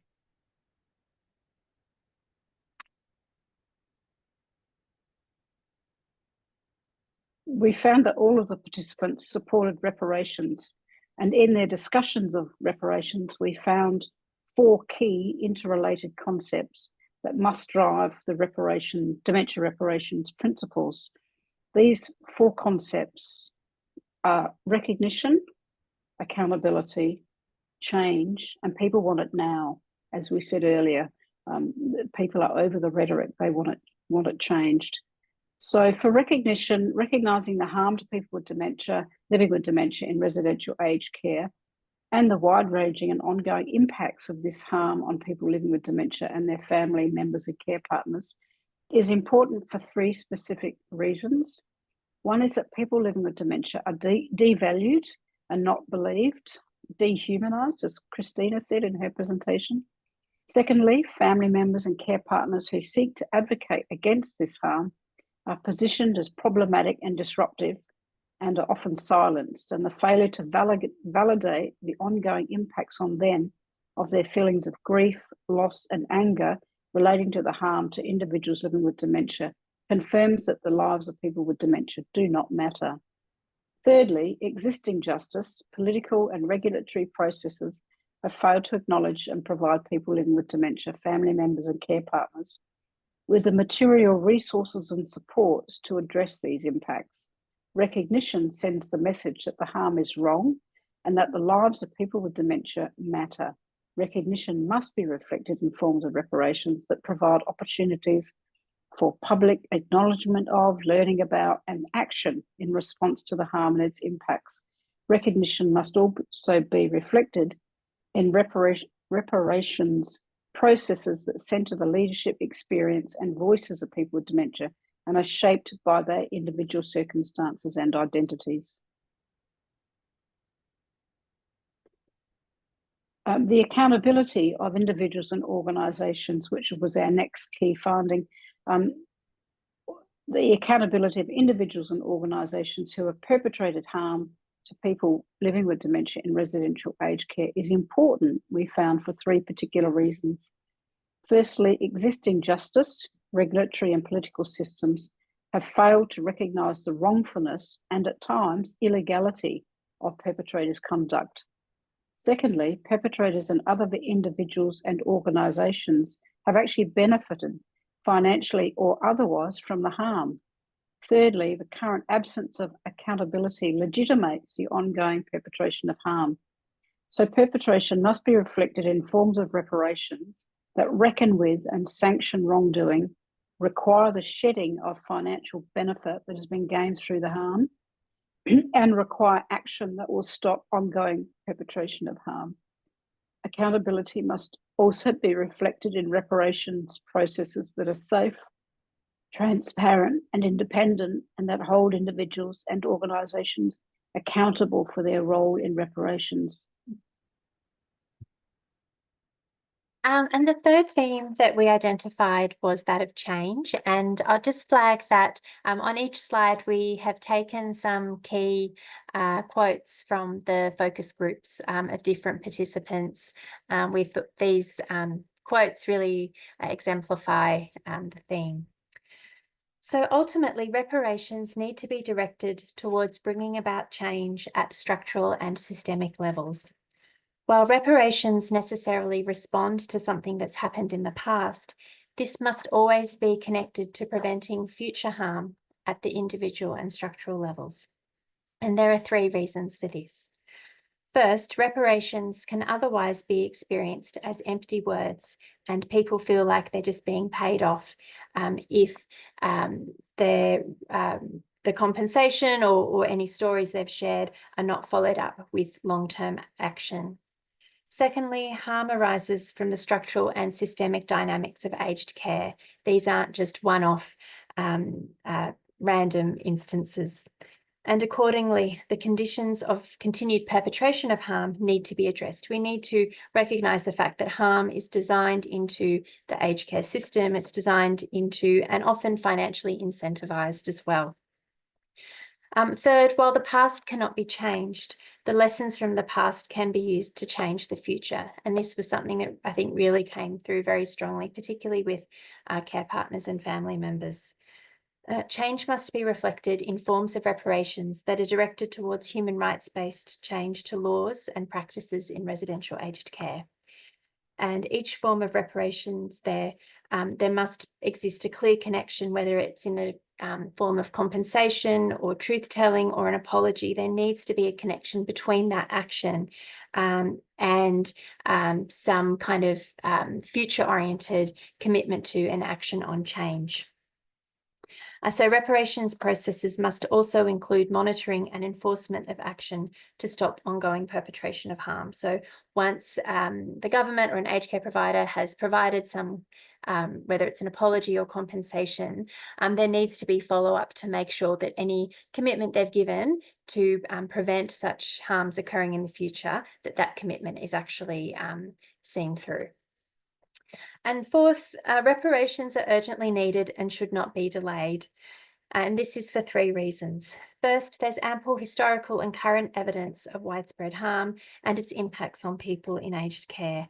So further exploration of the existence of this harm to get some kind of empirical basis that actually aged care is harming people, this isn't necessary. And actually, while we hang around waiting for such research to be done, we're going to see more people being harmed and even dying.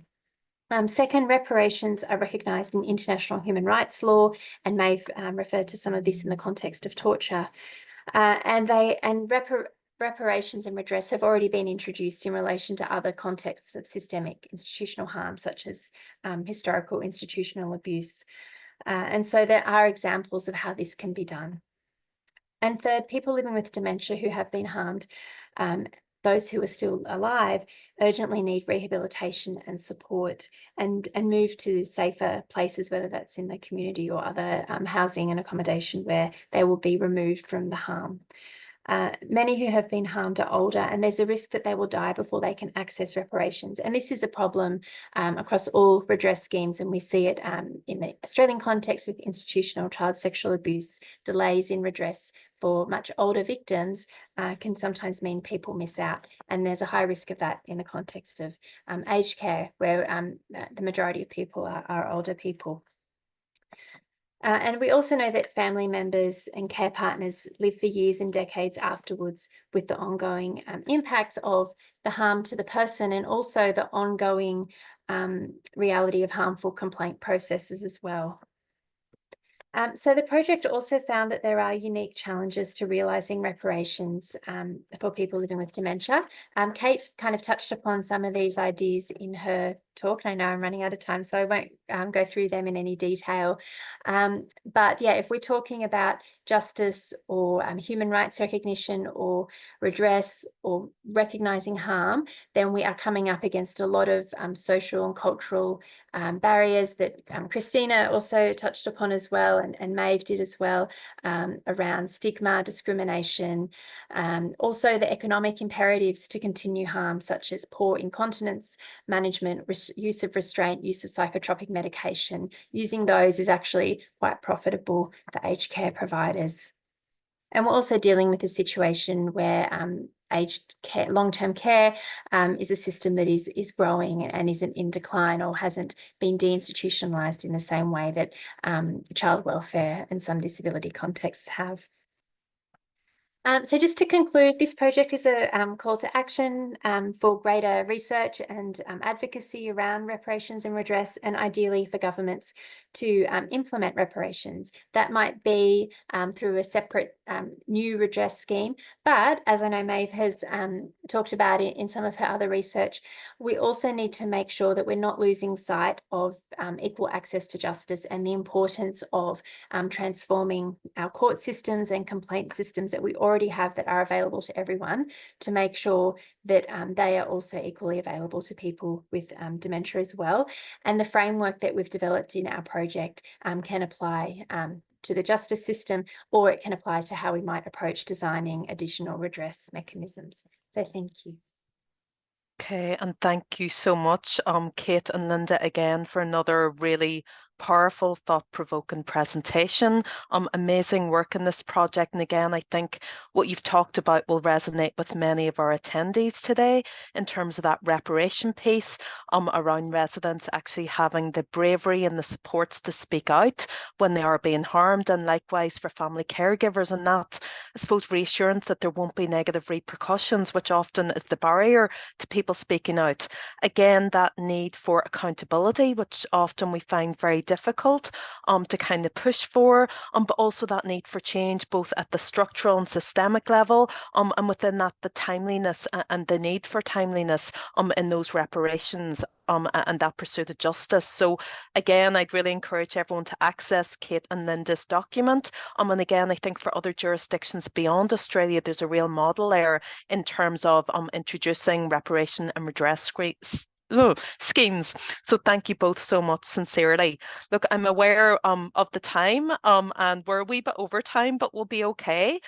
We're moving on to, last but certainly not least, Kathleen Farrell from the Irish Dementia Working Group, supported by Clodagh again. So I just have a brief bio on Kathleen. So Kathleen, in 2021, Kathleen was first diagnosed with Lewy body dementia with Parkinson's.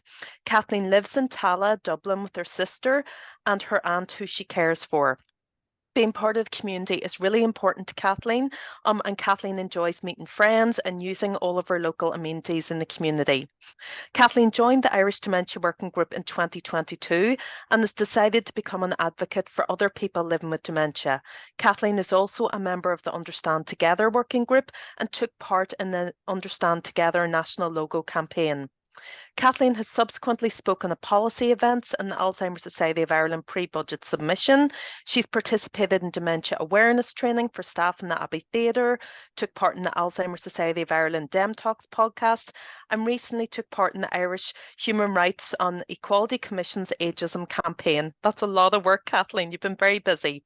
Kathleen is passionate that the same dementia supports and services should be available to everyone, no matter where they are living in Ireland. She hopes by sharing her story and experience, the future for other people being diagnosed with dementia in Ireland may improve.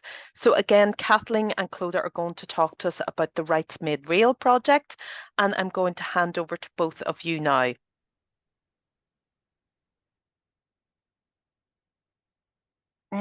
Kathleen, sorry, I think you're on mute. That's okay. Yeah, perfect. I'll do a really quick intro. We have a slide with all of our kind of background on the project, but I suppose, you know, time is short. And the main thing that we wanted to focus on was there was a point when we were looking at human rights in the Alzheimer's Society of Ireland, and we found that the people speaking about human rights were academics, professionals, and maybe advocates living with dementia like Helen, who had, you know, built their capacity over a number of years, had a really deep understanding of human rights. But many people getting diagnosed did not think that human rights were something that was real and applicable to them. And what we wanted to do was tell everyone about human rights. We also looked at the fact that the Alzheimer's Society of Ireland had a suite of training courses for family carers, but we didn't offer specific training courses for people living with dementia. So that's where the seed was born. The course Rights Made Real was conceived by the Irish Dementia Working Group and myself. We applied for funding from the Irish Human Rights and Equality Commission. We were successful in that funding. And then we held a tender process to develop the course. Professor Suzanne Cahill successfully won the tender, developed the course outline for us with people living with dementia and training and development specialists. And we went on to deliver the course. And a really important thing for us as an organisation is how we evaluate our work. And I know that my colleague, Dr. Diane O'Doherty, is on the webinar, and she very kindly evaluated the course for us. And what we found was that many participants approached the course with trepidation. They thought, jeepers, human rights isn't for me. I don't even know what it means. They thought it was something wordy and academic. And they were very concerned about going into that formal space to talk about rights. But at the end of the course, 92% of people who'd taken it said that they felt more empowered. Over 70% of people said they now felt that if their rights were infringed, that they would recognize that and they would know how to respond. And one of Kathleen and Helen's colleagues, Catherine, when she speaks about the course, the first thing she said she did was she went home and she sat all her family down and she explained what her rights were and how important it was that her voice and her needs were at the center of this journey that they were now going on together around her dementia. And for us, that's a real win, because sometimes we need to talk about human rights at a macro level, but very often the best way to make them real is to speak about them at an individual level. We're short on time. I have a slide with all the background and everything. Sarah can send it out with the other items from the webinar. But I think the most important thing now is to hand over to my colleague Kathleen. And Kathleen was a course participant, and then we recruited her into the Irish Dementia Working Group. So over to you, Kathleen. Thanks, Clodagh. I just start again by saying my name is Kathleen Farrell, and I was diagnosed with Lewy body dementia with Parkinson's in 2021. I live in Tala with my sister and my aunt of 92 years young, who we also care for. Before my diagnosis, I was extremely independent and loved my work and loved being in control of my life. In fact, I could come and go as I pleased, so I organised everyone and everything. Suddenly, that was all gone. People were talking about me instead of talking to me.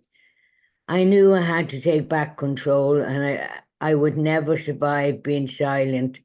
But I also knew I needed support and help to be able to do this. So I phoned the Alzheimer's Society Violence Helpline, 1-800-341-341. And as one of my colleagues said yesterday, that's one number you always talk about, Kathleen, and you know the number off by heart, which is true because numbers and net figures are my biggest disability at the moment for want of remembering them and dealing with things about figures and dates. The lady on the line who answered my call pointed me in the right direction and recommended that I contact the Irish Dementia Working Group. I was invited to be a participant in the Rights Made Real training in September 22, and I was extremely nervous and did not quite know what to expect. Since receiving my diagnosis, I hadn't gone anywhere on my own without family. This was my first solo trip out of the house. Little did I know that it was the start of a whole new journey and many more solo trips for me. I felt shy and my confidence was low. However, on stepping into the room the first day, I knew I had nothing to worry about. The course tutor was Eleanor Edmonds. Immediately, Eleanor made us feel at ease, that she was so welcoming and friendly. I certainly did not expect to enjoy it or find it as powerful an impact as it was. The very first time Eleanor told us was, human rights are to correct human wrongs. Wow, I thought to myself, human rights are to correct human wrongs. It's such a powerful statement that I'm now going to repeat it again so that you let it sink in. Human rights are to correct human wrongs. Eleanor made a great connection with each of us and constantly assured she kept us connected to the information that she was imparting by using bullet points and short videos. The video clips gave us a better understanding of the said and written word as they gave us a vivid image of the decision-making process, and she did a powerful job of ensuring that we were understanding and retaining the information that she was giving us. Anna shared most information with us, but the part I found more impactful was the information on decision making. Eleanor explained the three key processes in decision making. The three key processing elements taught us were to judge the right time to ask a question, morning, noon, or evening, depending on which the person is more cognitive and able to participate. To ask the person to repeat the question back, which showed the person understood what was being asked. And then to listen to the answer and hear the acceptance of rejection on this decision that was being made. The question can be asked at least 3 times over a reasonable period to prove the questions had been understood, the information had been retained, and there's no confusion on the decision making being made. I'm sure there are people all over Ireland that would benefit from learning about their own human rights. People living with dementia need to be empowered to understand we all have the same rights, and I've no doubt the Rights Made Real course will not only empower people but also give them the confidence to be able to speak for themselves. I feel so passionate about this as there is. I was so passionate about this as there is no one experience that can play over in my mind. 3 days after my diagnosis, my sister and brother were asked to accompany me to an appointment. but no one talked to me. The social worker and the team leader who was assigned to support me talked solely to my brother and sister. I felt invisible, like I wasn't even in the room. Eventually, I found the courage to ask when I was going to be allowed to join the meeting. They looked surprised and shocked, and even perhaps I was confused, and even perhaps thought I was confused, and said to me, I was in the meeting. I replied I might be in the meeting, but no one was talking to me. So while I might have been aware in the human rights were not being respected, I have a feeling something was wrong, but I really didn't know how I felt with everyone talking around me. I was getting dazed and confused, and I was disturbed. Thankfully now, and after completing the human rights made real course, I now understand my rights were not being upheld. So although I have Lewy body's dementia, I still have a right to be heard and to be involved in decision making. People living with dementia have rights, and their decisions should be respected and listened to, even if they are contrary to what other people want for us. If people living with dementia are given the opportunity to take part in the Rights Made Real training program, it will give people empowerment and confidence to expect the right to be heard.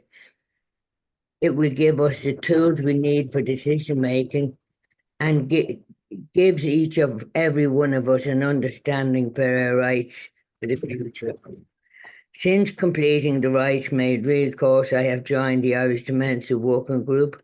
I've spoken to the Alzheimer's Society of Ireland,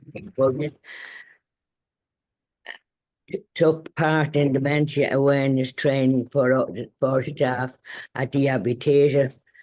I spoke to the Dem Talk podcast, presented at conferences, joined and Understand Together working group, take part in IREC agent campaign.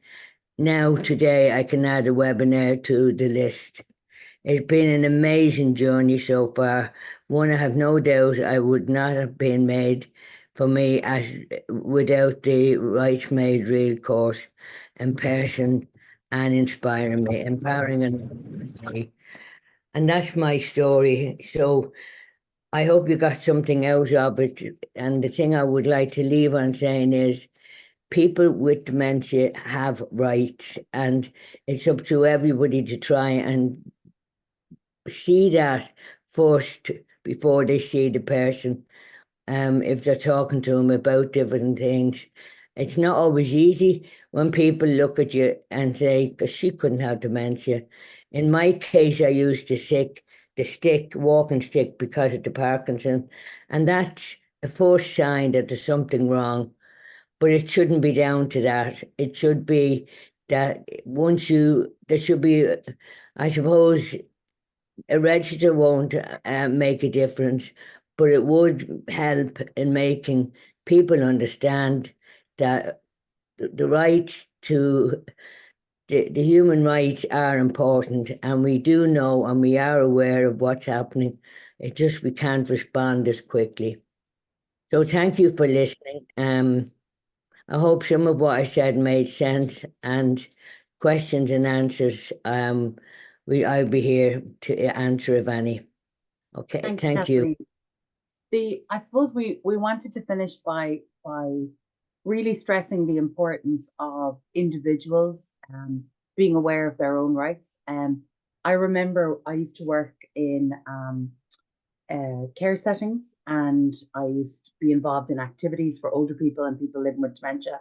And I always believed that the best activity was just living your life, that we didn't really need fake activities. And I would regularly go to conferences where people would present their dementia inclusive choir as, in similar to curing cancer. And I'm a big fan of singing, and I love the dementia inclusive choir, but I used to get infuriated because I used to think, but we've already done this. We have activities where, and I think that there's a real a possibility that people are sitting on this webinar thinking, gosh, are we still talking about human rights? Is Kathleen still going to her appointments not being listened to her by her doctor? And I think unfortunately, that is the case. But I think that we have to chip away, and advocacy and this kind of work is incremental. And I think that there are many more people like Kathleen all over Ireland now talking about their human rights, speaking to practitioners about their human rights. We hope to roll this course out in a wider manner in 2025. If anyone wants to give us money to do that, we'd happily take it. And I think that the reason this course is important and innovative is because it's not professionals speaking about human rights. It's people living with dementia speaking about human rights. And each session of the course was co-facilitated by a person with dementia. And we're really proud of that. And we'd be very happy to share the evaluation as well with you afterwards, and we'll send the slide with the background. So thank you. Okay, and no, thank you, Kathleen and Clodagh. And Kathleen, you spoke so well and you articulated both your engagement in the course, but also the impact that it had on you fantastically. And I think it's a real kind of call for other people to engage in the course as well. I also love that you sat down with your family and educated them about what your rights are. And, you know, I always say to my students, you know, if you don't know or understand what your rights are, you can't demand or claim those rights. So I think the two go hand in hand. Similar to Clodagh, I'm very sorry to hear about the way that the social worker and other professionals spoke to you, Kathleen.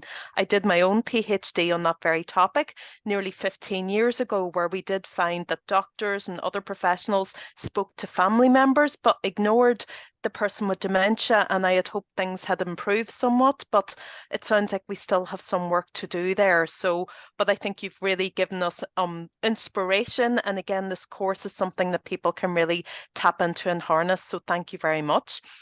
We're nearly at time, so I'm going to just check if we have a few questions or comments. We did have one comment from Professor Karina Nocton, who wanted to know if any of the panelists are aware of any work going on around infection control and human rights, because obviously we still have COVID, but whether there's any research going on around the significant negative psychological impact on people with dementia when there are restrictions on their visitation and access to family member.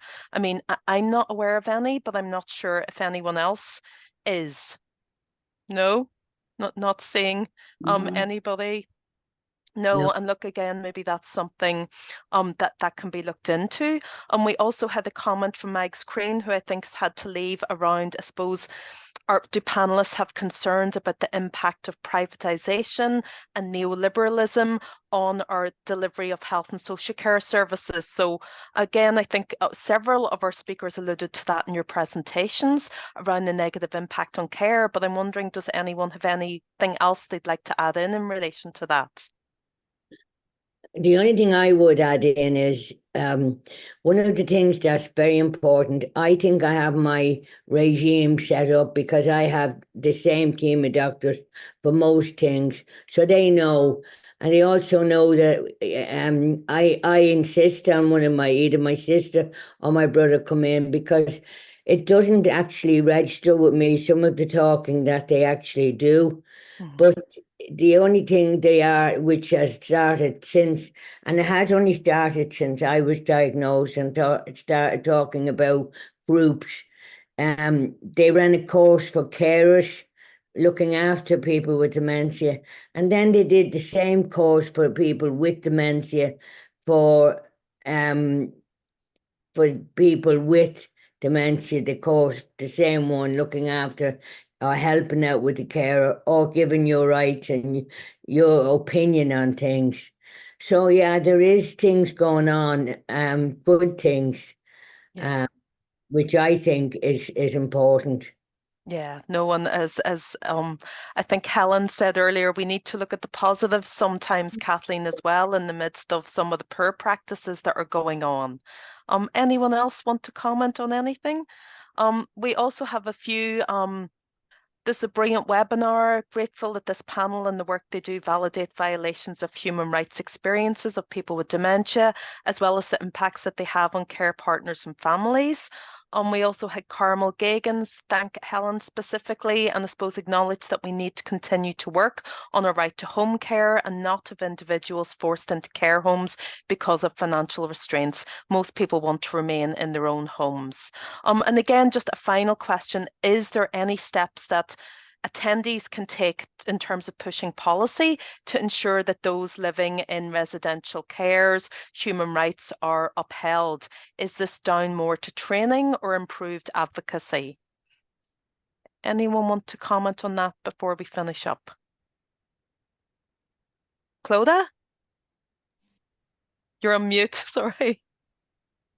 Thanks. It's kind of connected to that, and also a comment, I think, from Fee. She said she'd like to hear the healthcare professional story.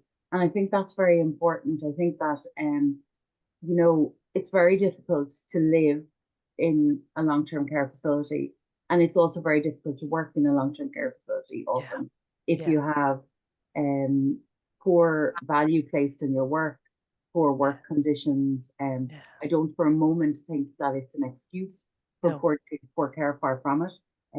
But I think that increased training, development, better staffing levels, and a better regulation are very important. And I think that we have to acknowledge that most people go to work hoping to do a good job and trying to do a good job.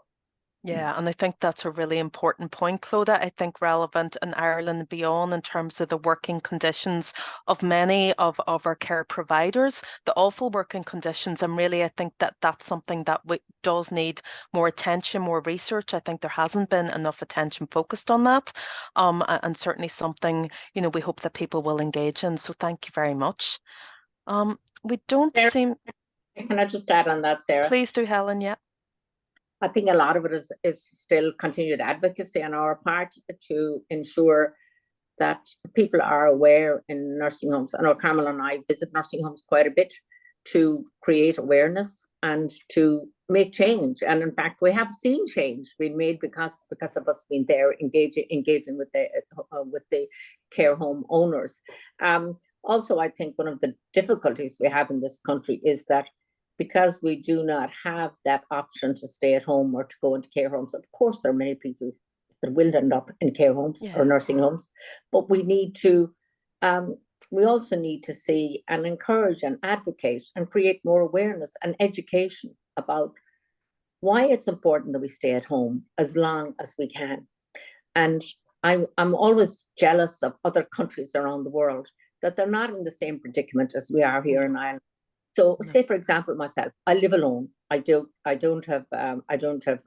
one son. He lives in New York, and so I take myself as a typical example of what can happen. That I will be that statistic because I will not be given the right to stay in my own home, which is really a shame. And we have to work. It's about awareness. It's about education, and it's about creating our rights, our right to be where we want to be for as long as we possibly can. Yeah, no, absolutely, Helen. It's something I feel very strongly about as well. And, you know, I think our Nordic colleagues are much farther ahead in terms of that aging in place and those individualized, tailored supports that people really need, and not this kind of blanket care provision. Kate, we're sorry you have to leave. I know it's probably late in the evening for you, so look, maybe I'll take this opportunity to thank all of our panelists, to Kate, to Linda, to Kathleen, to Helen, to Clodagh, and to Christina, and as well as Maeve, who also had to leave, because it's been a really fantastic, well, certainly for me, a huge learning curve, but also wonderful to bring all these projects and research and lived experience together and really, I think, give us a lot of fuel for continued advocacy at both the individual and the collective level, but also hopefully some energy for continuing these conversations. So I'd really like to thank everyone. I particularly like to thank my PhD student Jennifer, who's helped with some of the technological support. We will be sharing the recordings with everyone, I hope, if I can access registration list and also people's slides and the other resources. And I think we will try to have a follow-on webinar. I just think there's so much we didn't get to cover today. And I think there's probably energy and scope for a follow-on. So I'll keep you informed about that. So other than that, just to wish you a good day or a good evening for those across the globe. And thank you so much to our fantastic panelists and speakers. And yeah, thank you all very much. And thank you for joining today. Thank Thank you, you. Sarah. Thank Thanks, you. everyone. Bye. Thank you. All right.